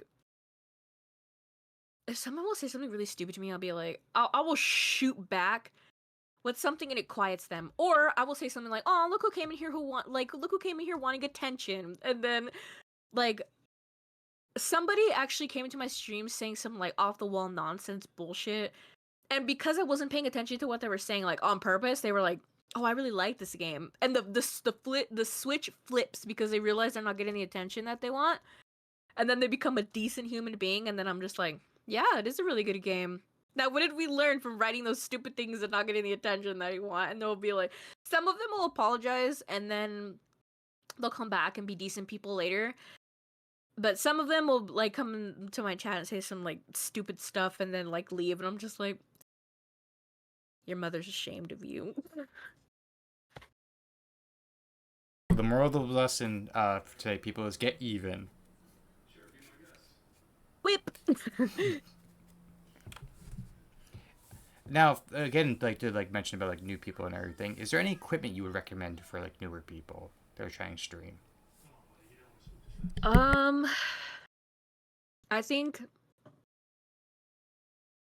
you can get by with a decent like camera, like whatnot. I feel like the things like I think it depends like what people really like, or like what their PCs can handle. Like staying away from the PC question alone, because I don't know anything like about that. I had help building mine. But like if there's one thing I could recommend that you would have like really good, because I feel like even today, like I hearing the audio quality in someone's stream makes or break if I stay. Because if I can't hear them at all, I've learned the art of telling somebody, "Hey friend, I can't hear you," without it sounding terrible.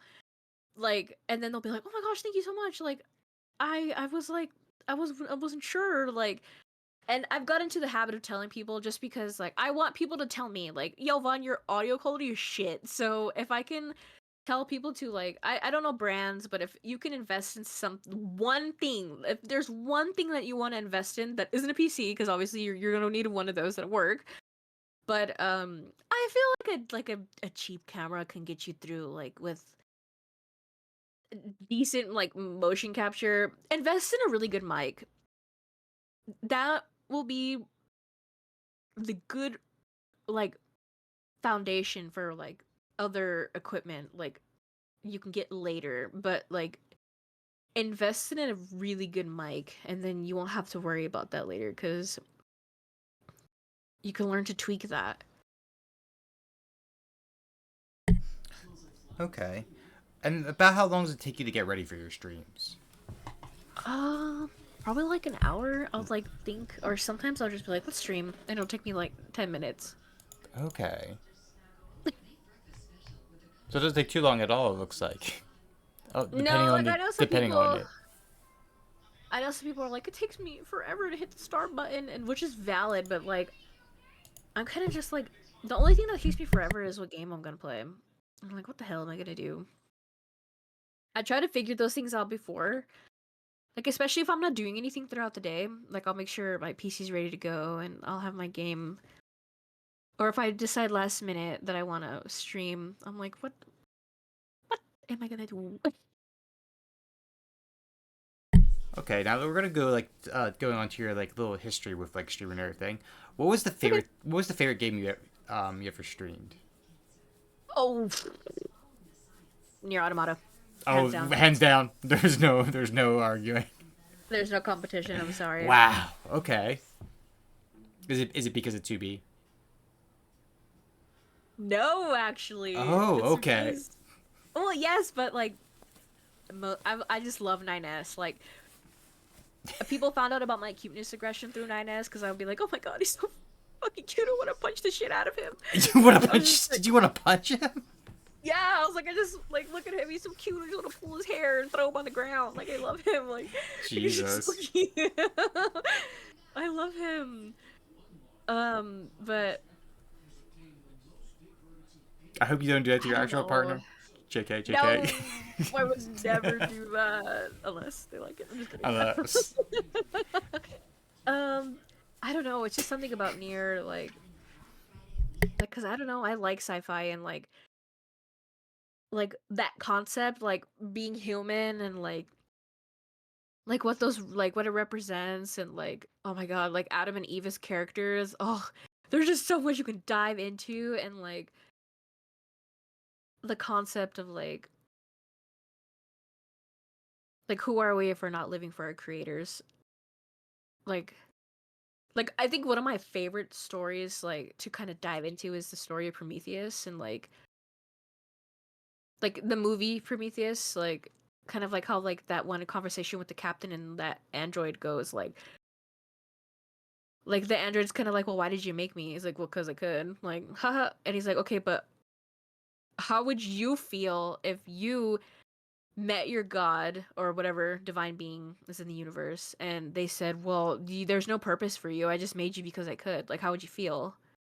And then I think Nier kind of takes that concept and is like, no spoilers, but Nier kind of takes that concept and is like, well, when we find out the truth of some things that we think, where do we go from there and what becomes of us? Like, how do we keep living? Like, what goes on? Like, and I'm just really fascinated by that as a concept. And I just think, like, robots are cool. The short answer, I think robots are cool. Now, since you have played a lot of different games and such, what do you think is your greatest achievement in gaming to be? Okay, this is a near game achievement. I absolutely raw dogged the hell out of Nier Automata because I was middle to end of game and I was like, God damn, this game is hard. And everyone was like, let me see your chips. And Lucy was like, yeah, let me see your chips. I had no chips acquired. I was absolutely level level oneing it the whole entire game. And I feel really proud of that because I got through like one of the I got through many trialing like moments in the game with like little to no good equipment. And then I found out about the equipment and I was like, "Oh, okay. This is easy now." I feel really proud of that. I really do. Skills. I understand that completely. Me and Crown went into the hardest secret boss in Amori, and without the end game equipment on or doing the right strat, and we beat it after like 2 hours. And someone later on was like, "Oh, did you know you can get these end game gear that could make that game on easier?" And we're like, "Wait," I was like, "Wait, you're telling me we hard mode that boss when we could have done it so much easier?" And they're like, "Yeah," and I'm like, uh It feels my good though, heart, right? Like you oh did yeah, it. Like it, that was it, skill. it hurt me, but also like after that I was like, wow, we just beat that. There's nothing in this game that can stop me now. I think we did the boss rush within our like second or third try, and I was thinking to myself like, wow, we really are like done with this. That's just fantastic.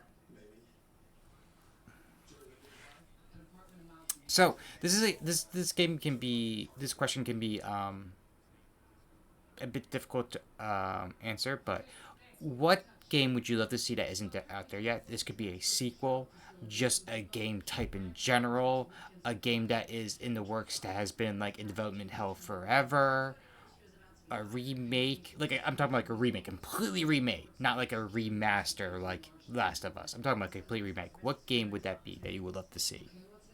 Okay, I'm gonna. This is hands down. Has to be my answer, just because I talk about it so much. I'm gonna give two answers to this because I have an answer to something that's never been made before. But one game I would I would cry tears of pure joy if this game ever got made. Is So back in its development stages, Final Fantasy 15 used to be called Final Fantasy Versus 13. It was supposed to be a trilogy of games with 13 and Type 0 and Versus 13, they were all supposed to be in one universe. But they were taking too long and so they branched it out and did their own thing, but I am haunted by what Final Fantasy 15 could have been because of Versus 13. It's just phenomenal. And they don't even talk in the trailer. Like, they're giving so much, and there's just so much information, but there's no game.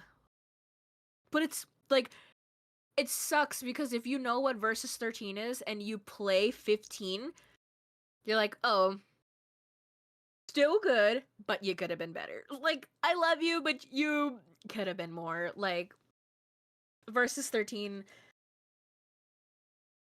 like, I don't know how they would even make that a game now, or if they would ever do anything with that, but that's my dream game right there. I would give anything to play Versus 13. That it's just fantastic. Like, you can watch trailers for it and see, like, you know, like beta designs of what the characters were gonna look like and everything, and it's just like there's so much storytelling in one voiceless trailer than, like, controversial than, like, that romance had more going on than the romance in the game between Noctis and Lunafreya. I said it. I don't care. Anyway, I digress. But for a game that I would like to see that's never been made, oh, I lost my answer. But I think it would be funny to see a game like learn from the player. I don't know if this would be like AI thing or like what kind of like, oh, like, okay, kind of like think of like, I kind of said this a few streams ago, but like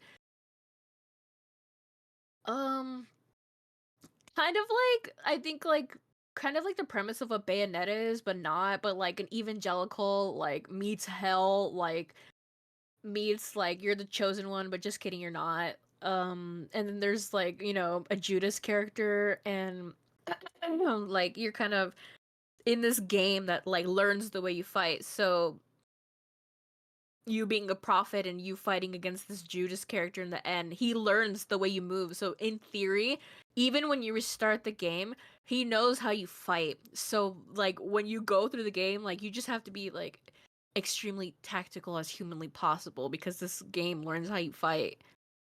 Wouldn't that be kind of like crazy? Like, I don't know. I just think like it would be funny to see people like rage quit like about something like that. I think the closest I've seen to that was like Gideon in Elden Ring, because if you tell him about the big, you know, the big bosses that each, you know, piece of the room, you know, the ring, he adopts some of their moves. So when you go to fight him, like he uses some of their moves. So if you don't tell him anything about like, hey, I beat, you know, Radagon, or I beat Rickard, he won't use their moves. But if you tell him about them, he'll like adopt some of their moves. So when you go to fight him, like he's throwing out all these spells. You're like, what the fuck? Where did you get this? Yeah.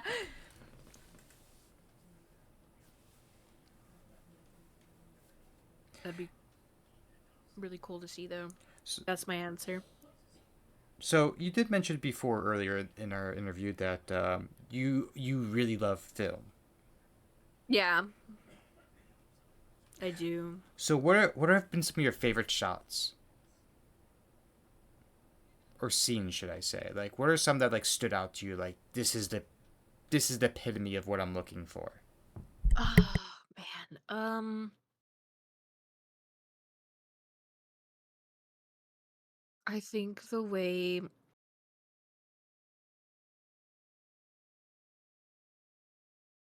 Okay, if I were to ever film a movie, it would be like take. It's slipping my mind, but the person who directed Elvis and The Great Gatsby, that very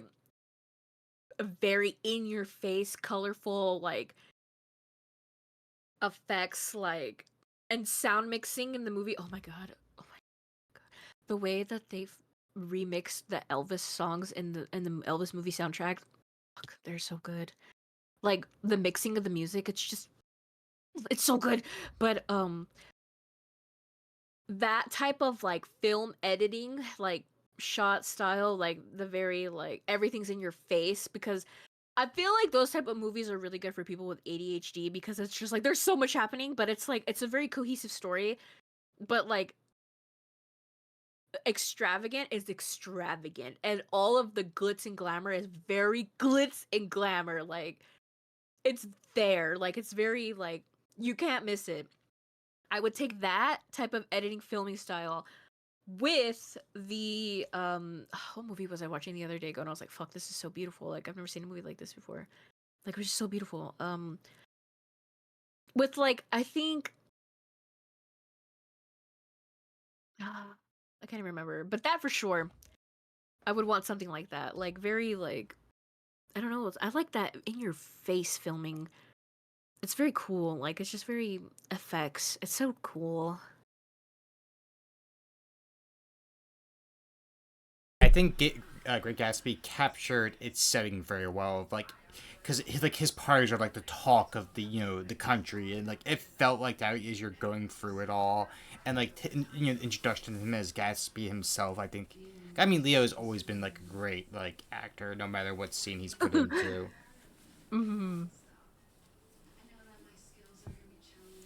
Okay. That was really cool. Then, do you have like a favorite movie? My favorite movie. I don't know why my default answer for that is always The Mummy.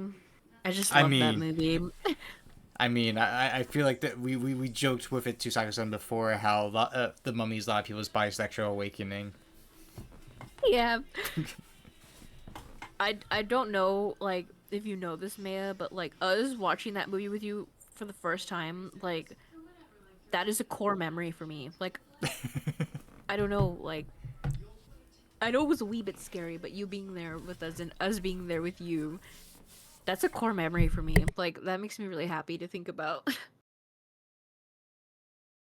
It was such a good movie, and we've watched quite a few movies, and I think. I mean, the ones that stick out to me, like core memory wise, was just because it was we didn't know what to expect. Was what was it, Bullet Train? Bullet Train, yeah, that was a good one. And Boy Kills World, that one, I don't know, twist after twist. I was like, what the heck? That one was such a like it was obviously not a great movie, but it was a fun movie. It was really fun.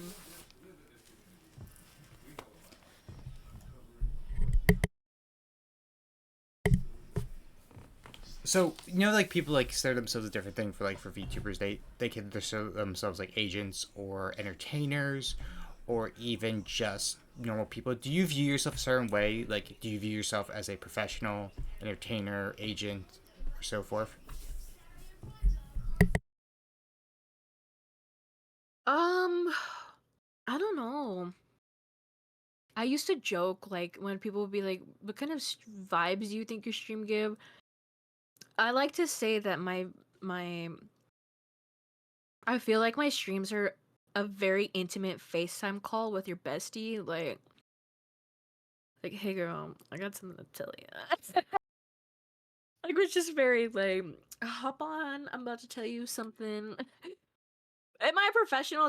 Do I consider myself a professional? No, but I like to be a little more professional, of course. There's some things I would like to do that are like people like come in like I would like to think what I do. I take it very seriously because, you kind of have to, especially like when you're creating things and you want to make it better. I feel like you kind of have to take yourself a little bit seriously. But I feel like I don't, but I would like for people to come in and be like, "Oh, this one's in it for the long haul. Like, I want to keep up with them and this person's goofing, but they're goofing with a reason." You know what I mean? I would say you're professional. You've done now 2 interviews in the span of 1 month. Oh my gosh, you're right.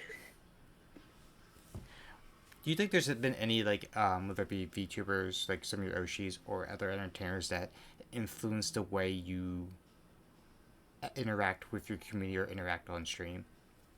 Oh yeah, of course.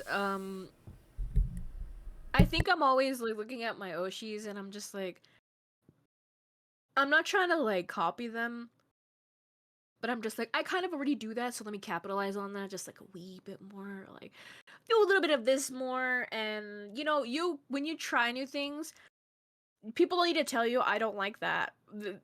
For you to feel like when you're really excited about something and somebody comes in and they're like, "Oh, that's cool versus oh my god, that's really fucking cool. Like you get it, like you get the vibe, you know. So I try to see like clearly, like I saw this video, like another tip.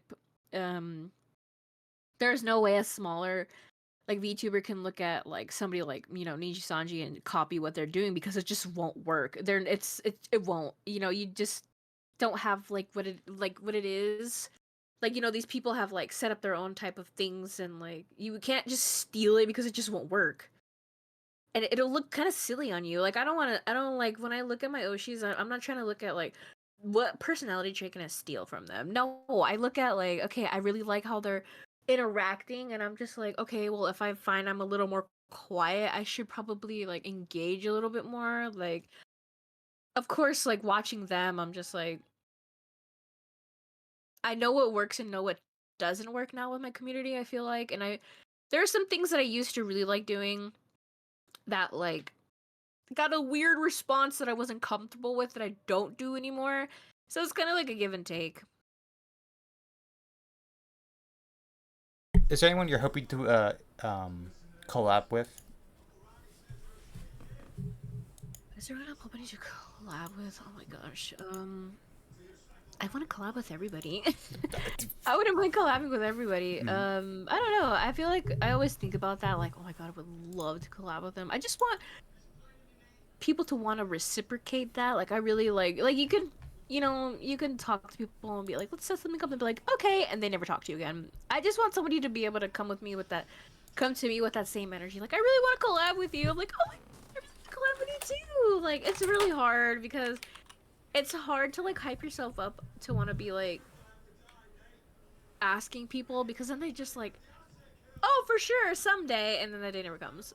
Hence that don't wait on anybody to do things. You need to do it on your own, otherwise they're never gonna happen. Is there any games you're looking forward to collab in the future or sometime soon? I'm I have my collabs with like Crown Zero, we do hack, and I always look forward to doing that when I can. And I know we haven't been able to do that recently because my life has been stupid busy, which is really sad. But I can't wait to get back on that. And Persona 5 with Lucy. I think new stuff. I don't know. I would like to do more voice acting games and be dedicated to a game like that again because I don't know. I just like those are fun. Is there any games that are yet to come out, like they're coming out soon, that you wish to collab as well? Games I could collab. I'm not really sure, like, about collabing games. I mean, there are, like, games I want to play by myself that I'm really excited for, but I don't know about games that collabs. I mean, there's also a Phasmo collab in your future sometime. Oh, yeah! I'm excited for that, actually. I love collabing horror games. They're so funny. I am trying to convince a fourth person for it. They're a absolute scaredy cat, more scaredy cat than Sakusan. And I'm trying to convince them to do it. Really? Oh yeah, Folly's a big scaredy cat. That's so funny.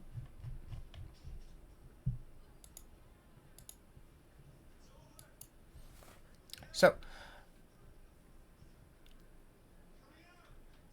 what are something you're hoping will change in the VTuber community in the near future? Do you hope that there'd be like less drama? It would explore more games or entertainment. New kind of models will come out, like a V-Roid resurgence. I just feel like drama goes wherever you go. Like, you can't really escape it, but I try not to pay attention to it because it doesn't involve me. Like, I think that's what a lot of people don't understand is you don't have to involve yourself in every single drama because, baby, it's not about you. It really isn't. I promise you it's not. And so I kind of just stick to myself. But one thing I would like to see changed is how people connect with each other and the way people view each other to have connection with. Like, I know how many followers someone has to like depends on who talks to who, which is really stupid, but whatever. I want to see that changed. I really do because it's I don't think it's fair. And you know, we all have to start somewhere. It's about giving somebody a chance. You know? Okay, I can understand that. Are there other areas that you're hoping to like cross over? Because you mentioned like possibly ASMR streams. Are you hoping to do like more karaoke streams, more like building streams? Like, would there be like Lego models or action figures? Is there anything you're hoping to cross over into? Yes, actually. So, on top of like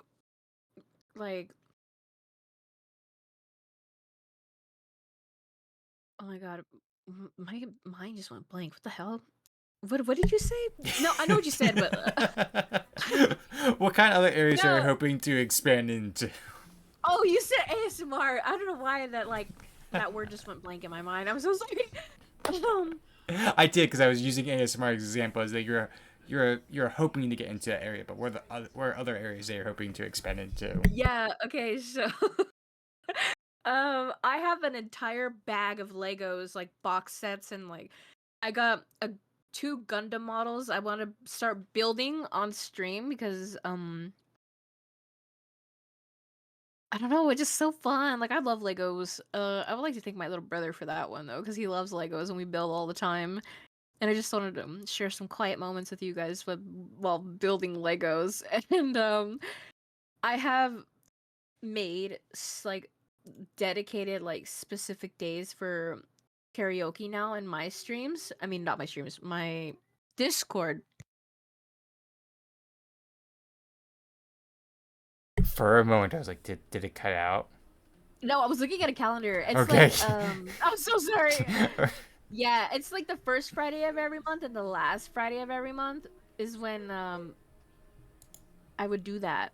Like karaoke in the Discord, not on stream. I don't know how comfortable people feel with something like that. And then I have like a side project I'm working on. Grinds is the only person that knows about it. Well, you know about it too, but you know what I told you about, right? You and Ma'am about Hmm. that. I wanted people like I don't want people to feel like I'm like just like doing like that to just be like whatever about it. Like I want people to know that I'm taking it really seriously. So I've set aside special like social media sites for it and made an email for it and I'm really serious about that and I still have to get it going, but I'm like finalizing a few things before I go out and ask people. You know what I mean? That's like going into next year, like I'm gonna take that extremely seriously, so I'm looking for people for that.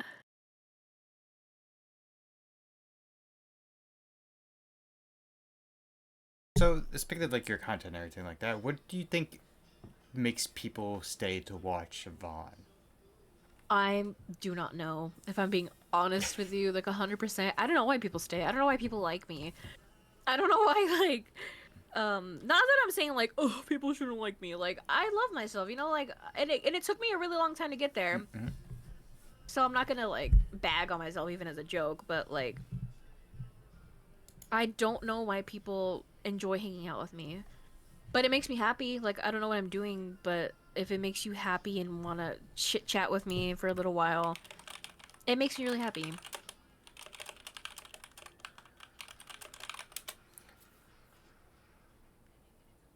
Do you decide ahead of time what to stream, like weeks ahead of time or days ahead of time, or is it always like spontaneous? You're like, today, Fortnite. Uh, yes and no. I have a calendar on my iPad. Like I have several different like calendars going on, like for several different things. But like I try to like map out like weeks ahead, like really project stuff, just so I can promote it properly and like let the people I'm working with know that I take what I'm doing like like I want people to know what I'm doing, you know, and I want people to care about it as much as I do. So this is where we're gonna like do a pivot from like the very nice, sincere questions and go into a bit of the range ones, of course. But so tell me about your obsession with Gojo, where it all started. Mhm.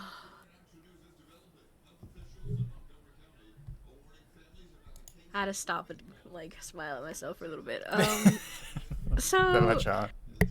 I just think I'm attracted to crazy guys with white hair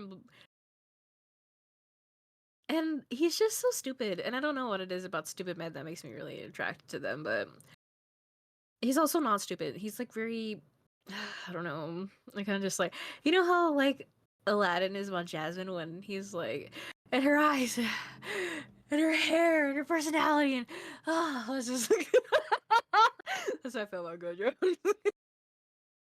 I'm just like, God, You he's a you real re- man. you react to Gojo like how Gojo thinks people react to him. Yes, I think that's the best way to describe it. he's just so beautiful. Like, what the hell? So I do have to ask, have you because you do quite a bit of role playing and writing, have you written any lemons? Anyway, Oh. maybe. I knew it. Heard of a little thing That's what. called Omegaverse. I'm just kidding. That's why I actually had Rin dig me up some of your fanfics for you to read for us on screen. Really? No, I would never do you dirty like that. I was like, 'cause I can pull up my favorites right now. I'm just kidding. No. That's so funny. Wow. My cheeks hurt. Anyway. But on how like on the note of like Gojo and everything, do you find that there is a lot of difference between how the manga portrays him versus like the anime? Because animation always do like step up to the quality, but mangas tend to have the more raw look to the character.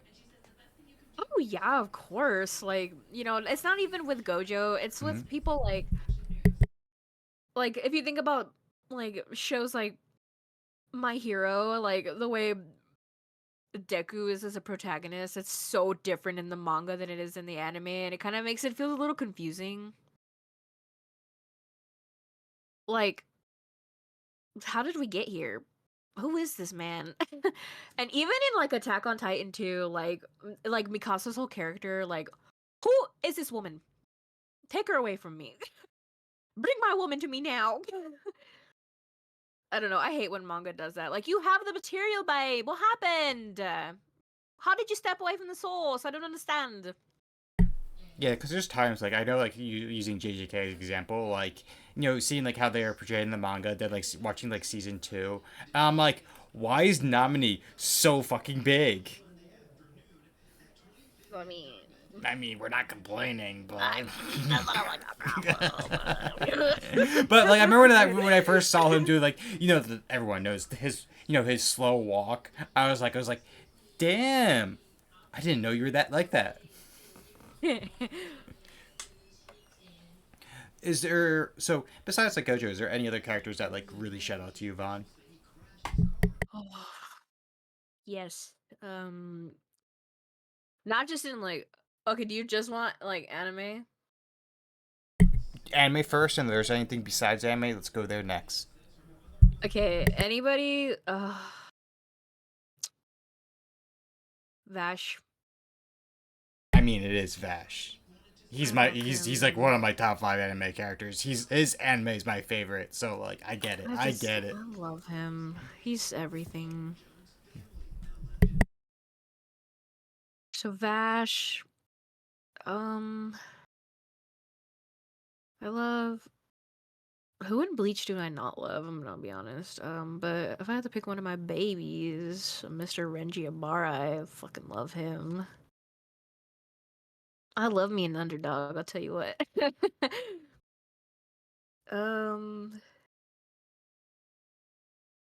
mm, who do I like? I feel like I just like so many people. Oh, Caesar. There's a Caesar from Go Jojo. Oh my god, get out of my head. What's wrong with you? From Jojo. Okay, I was like, there's so many different Caesars. Like, where were we going? No, But yeah. JoJo, I I get it. love him. He's funny. Not my favorite, but I understand 100%.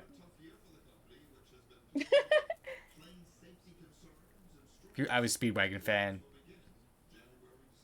Speedwagon. He's great. Levi, and not for the reason that you think. Um, who do I love? Oh my god, I love too many people.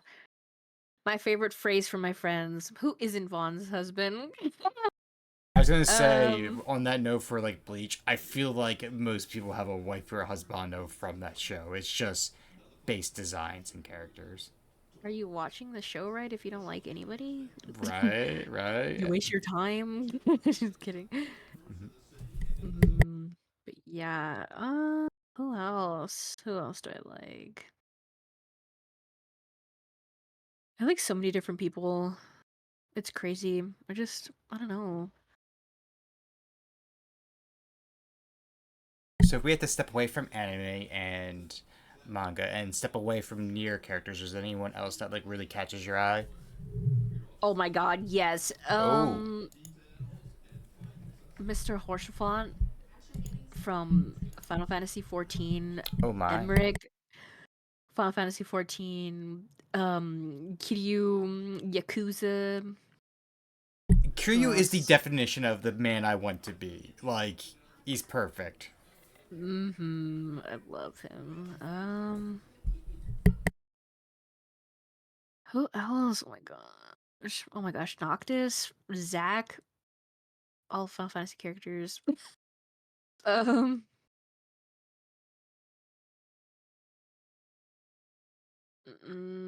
oh my god, I'm so in love with a lot of League of Legends characters, but I have never played Legends, and I probably never will. So Do yourself a favor and maybe, just don't. yeah, I There's probably there's won't. a few of us. I think like me, Crown can at least tell you don't. Just see, even Crown just typed don't. Just Yeah, I don't really don't. plan on to. But I just am in love with their characters. Like, Hmm. God, they're so hot. So I did see like a comment actually, like how Peak complimented you. But do you ever find, because you say it mentioned from the household you come from, do you ever feel like you come off with like a strong or interesting accent? I don't know. I have a really good Spanish accent, like when Mm. I speak Spanish, but my grandma always used to tell me that, so yeah, I take a lot of pride in that. But I just do accents. I don't know what's wrong with me. Like I just bust out an accent, and when I play Hades, it comes out a lot. Like just cause like when me and my sisters were younger, we would always do that to each other. So like it just happens. So if I need to play British character ever, I told you I'm on deck. I promise. Dude, like I said, like Stella was like my favorite voice that you did. As soon as you started talking as Stella, I was like, I'm hooked. I'm in for this.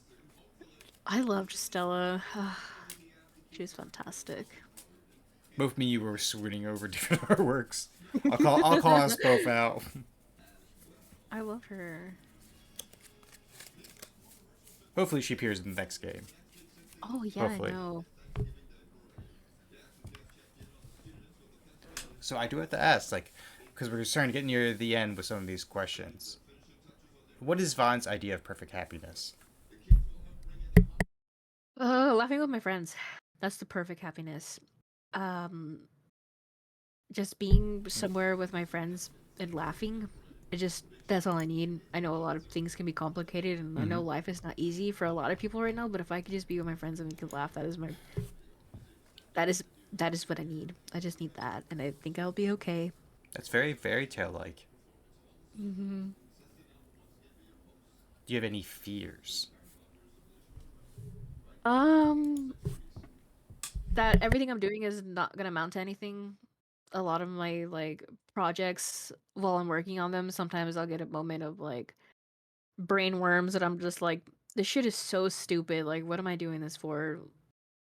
And that I'm not proud of that. It's not something that I like, but I kind of just like whenever that happens, I have to close like my laptop or turn my computer off and go lay down because I'm like, if I hate like not hate myself, but like if I hate what I'm doing while I'm doing it, I won't do it because then I get afraid and I don't want to do that. And I think like I want to sit with my projects and think I'm really proud of this, and I want the people that I want to present this to be proud of me, and not even just proud of me, but think like Like Vaughn's a really hard worker, and I think like I think that moment comes a lot for me when they do like small VTuber awards and like not to knock anybody who gets those by the way, because people work really fucking hard for what they do, and I just think I get a little bit of like what's the word, like an identity crisis when I think about those things. 'Cause I see like new trendsetter, new horror game player, like I'm like, who am I? Like I stream, but like I try to like slowly navigate myself towards something I would like to be known for, and I don't even know what that is. Like I think my fear is that I'm doing a lot for people not to notice, and that really scares me. I think people underestimate the power of words. Like, hey, I noticed what you're doing, and I think you're doing a really good job at it. Like, ugh, that that sets my soul on fire. Like to hear people notice what I'm doing, because I just feel like I try really hard, or like I work really hard on things, and then like for that 15 seconds, I would like that not to be 15 seconds. I just think sometimes I just get scared that when what I'm doing is not really gonna amount to anything. So yeah. I mean this from the bottom of my heart, Vaughn, but you're absolutely one of my favorite people to watch and interact with. You're doing an excellent job. Oh, thank you. That means a lot to me. You know, from one famous person to another, we gotta watch each other's backs.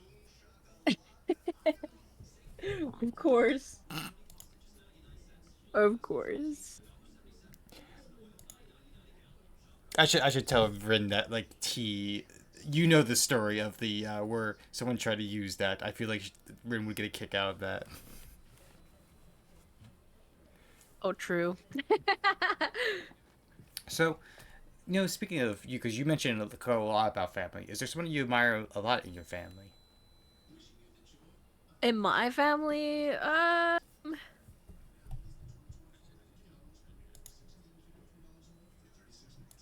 no.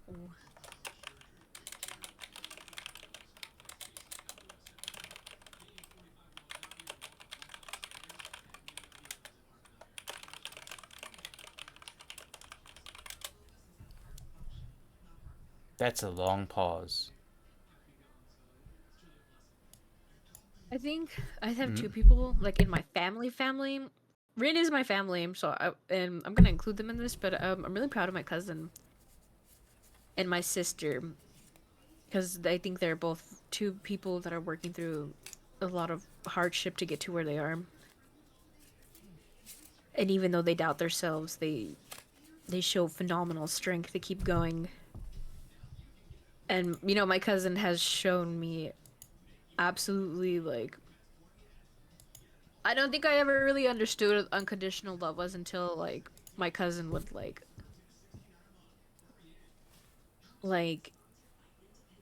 be there for me even when I was ashamed of my actions. They're kind of just like, you were that person, you learned, but now you have that knowledge for later. And even when I feel really stupid or like, oh my god, I should have known better, they're just like, hey, you do know better for now, and now you will not do those things. It's just, I don't know.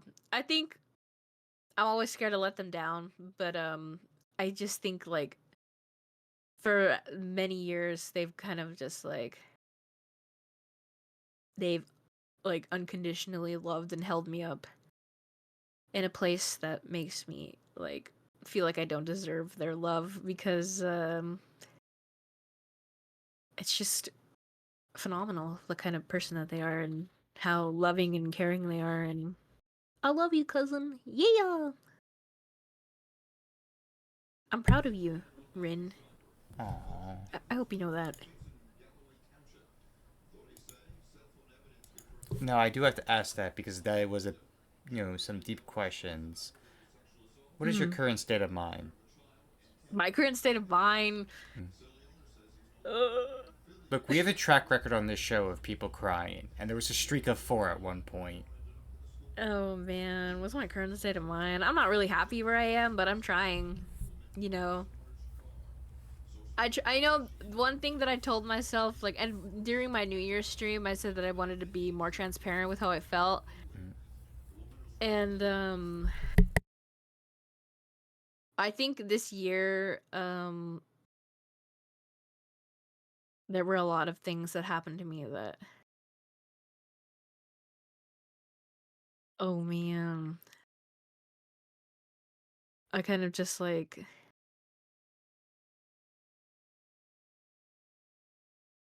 I think the one reason why I don't like to tell anybody in my family that isn't my immediate family that I VTube is because they like to throw stuff in my face. They're like, well, how's the little thing you're doing? Or like, I heard you wanted a voice act. How's that going? And I'm just like, blow up now. And that sits in the back of my head a lot. Like, oh man, I really did want to do those things, and I wanted to be more like hands-on with it, and I felt like a failure.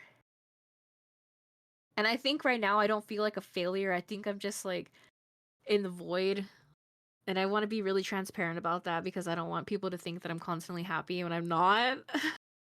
uh, and I think my state of mind is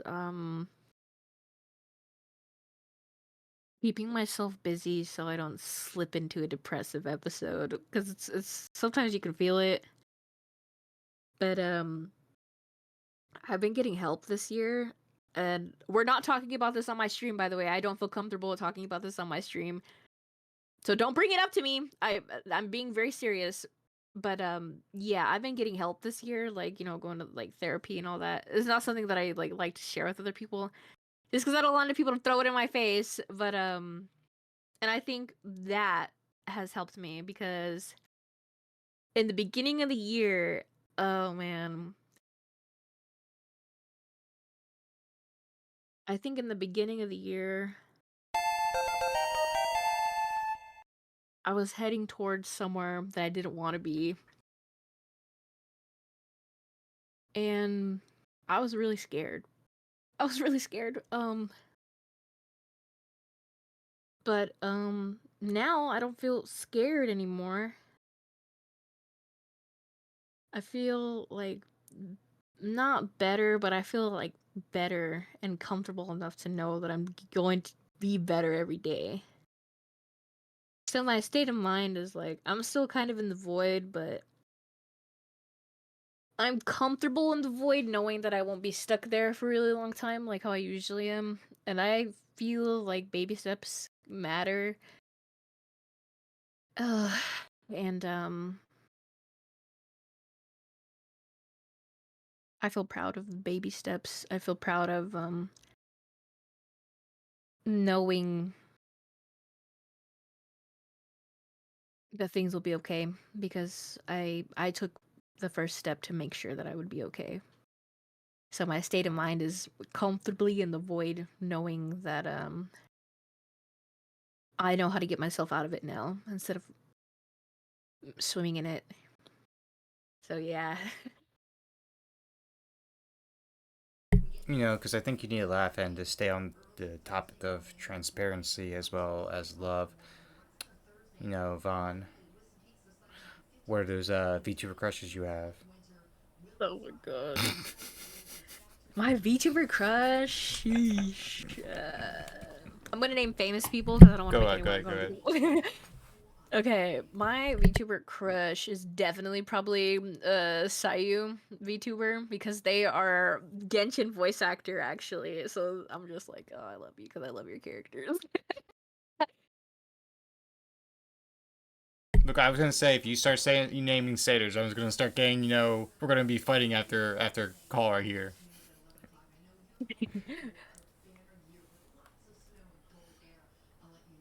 I mean, I don't blame I you. There's I forget who was Emma Lee like saw a new character and was like, oh my god, I love him so much, and then saw Sayu voiced it and was just like freaking out on the stream, like stop voicing guys I like. Oh man, that's funny. Also, I see the comments, so I'll just say it right now, but thank you guys for your powerful words. I will keep them with me in the back of my mind in my darkest moments. Thank you. I love all you guys, and I'm very proud of you too. On that note, what is your most treasured possessions? My most treasured possessions. I'm a collector. That's a crazy question. My most treasured possession. Mm, I have a lot of different like oddities and like collectible things. Mm.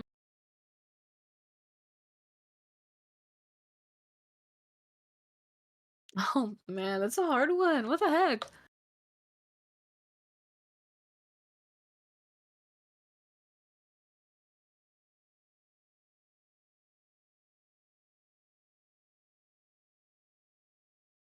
Red also has brought up your K-pop collection. Oh, I do have a really cool K-pop collection.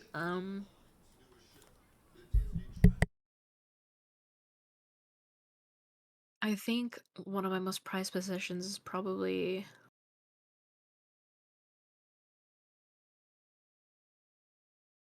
what the heck? I have so many things. They probably would be my K-pop light sticks just because they hold a lot of really good memories. Not to be a downer, but just because K-pop was one of the very big like fixations in my life. I always told my mom because she would go to K-pop concerts with us, and I always tell my mom, I'm like, if I die, I was like, you can sell all of them, but you have to keep one album, and it's the album that like started it all. And I'm like, you have to keep that one album, but you can sell everything else if you really want to do. And then she would hit me on the shoulder and be like, "Angry Spanish, don't be dumb."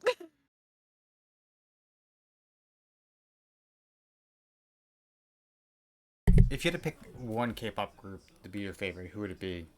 BTS. Anyway. Oh wow, that was easy. I like them, but you know it's funny because they're not my like ultimate favorite group. There's a group called VIX, and I love them. They're the only group that are like ultimate bias of mine that I did not get to see live, but I got to see BTS live. Okay. What's your favorite song from them? From which group? You know what? Both. Um,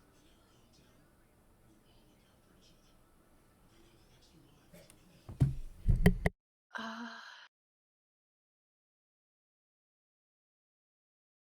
probably Trivial Love from their what album is that one? It's from it's my mind is goo right now. Don't mind me. But I'm gonna get to the before I can think about the album name. No, I should know the album name. Am I tweaking right now? I might be just a little bit. Oh, it's from their Love Yourself album.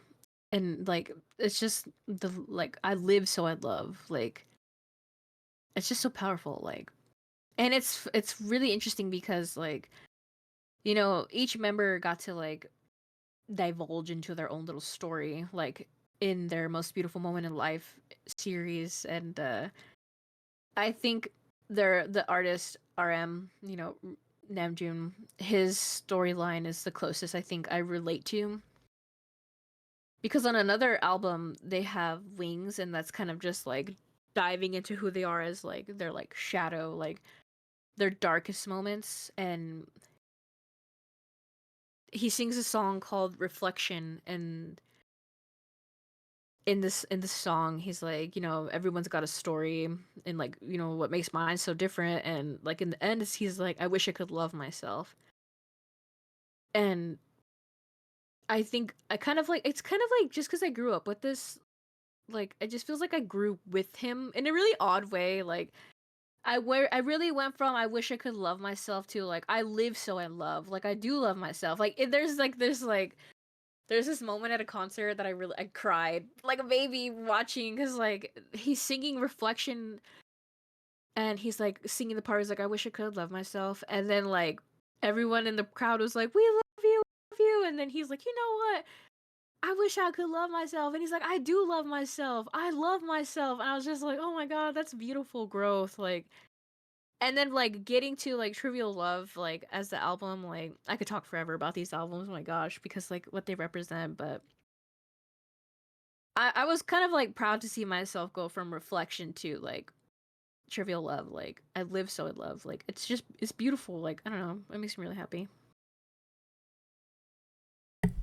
Speaking of like love, and you're talking about your friends a lot tonight.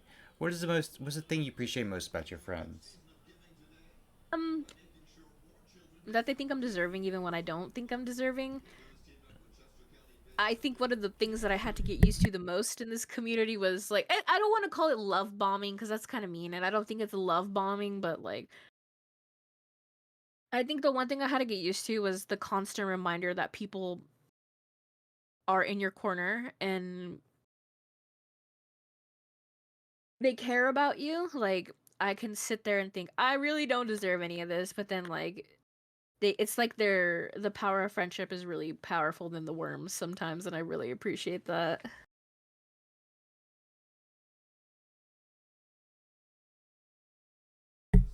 Okay, you mentioned before that you love writing, as we've been well aware of your various role plays and everything. Who are your favorite writers, though? Who are my favorite writers? Who are my favorite writers? Holy crap. Who do I like to read from? I like reading oh my gosh, that's a good one. Let me look at my bookshelf. Um, I don't know. I don't have stuff from like one specific author, but I like I don't know actually. I think I have a lot of favorites. Like I was reading, like I've been like diving into reading again, like especially like classics. Like I'm currently reading Count of Monte Cristo. Oh my! I love that book so much. Yeah, I just started it. I was like, I need to get back into classics, so I'm excited to read that. Truly, like like I think the greatest book on vengeance. Like when I think like people are like, oh, Batman's Vengeance or like the Avengers. My mind goes to the Count. Like it was a multi-year plot of multiple steps of getting it multiple people across multiple countries. Like it is, perfect. I'll let you know how I feel then when I'm done reading it. So we are getting near the end of tonight. So I have a question. Do you want to be put on the spot with a question? Yes. How would you feel, either it be next week or the week after, that one of your next collabs for Tuesday being one shot? I feel fantastic. I'm excited. Because as you might not know, the main character is like a cat, and you have this habit of meowing in my streams when you first come in.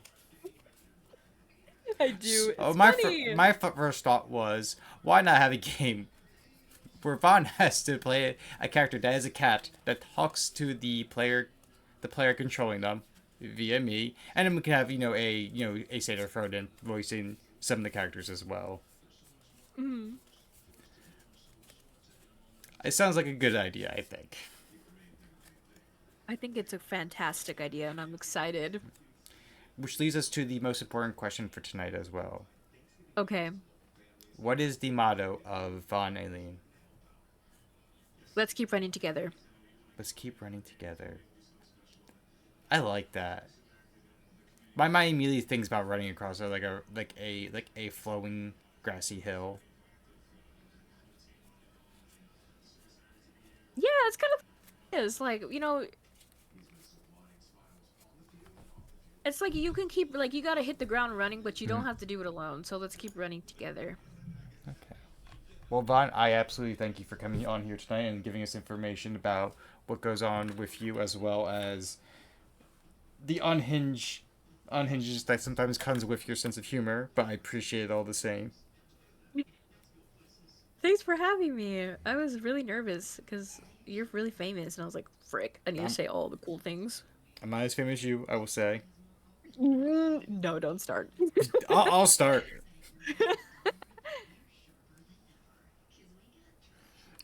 I shall take us out of here with a small raid. We'll shall raid to a Karu. Because they were first, after all, tonight. But is there anything you would like to say to the nice, fine people that came here tonight from both our communities and even new people here as well? Thank you for your like undivided love and support. It means a lot to me, and I have a really big project coming up, and I kind of hope you guys enjoy it as much as I have putting it together. I'm scared, but I'm ready. I'm ready to go. I'm ready to do I will bigger say, and better though, things, and I like- want you guys to be a part of me. And I love you guys, and thank you for always being here with me. You mean a lot to me. I think Patty also shouted you out in your I think Christmas the platonic images love playing. between your friends is I don't even know what's extremely like what I'm saying. yeah, I don't think you're right. It's about platonic love with your friends. Oh yeah. Oh, that was actually on that was on Christmas Eve. That's so funny. Like I was kind of like really tipsy and like we were getting philosophical like Beautiful. Alright, bye. Shall take us all out of there. See y'all soon next time.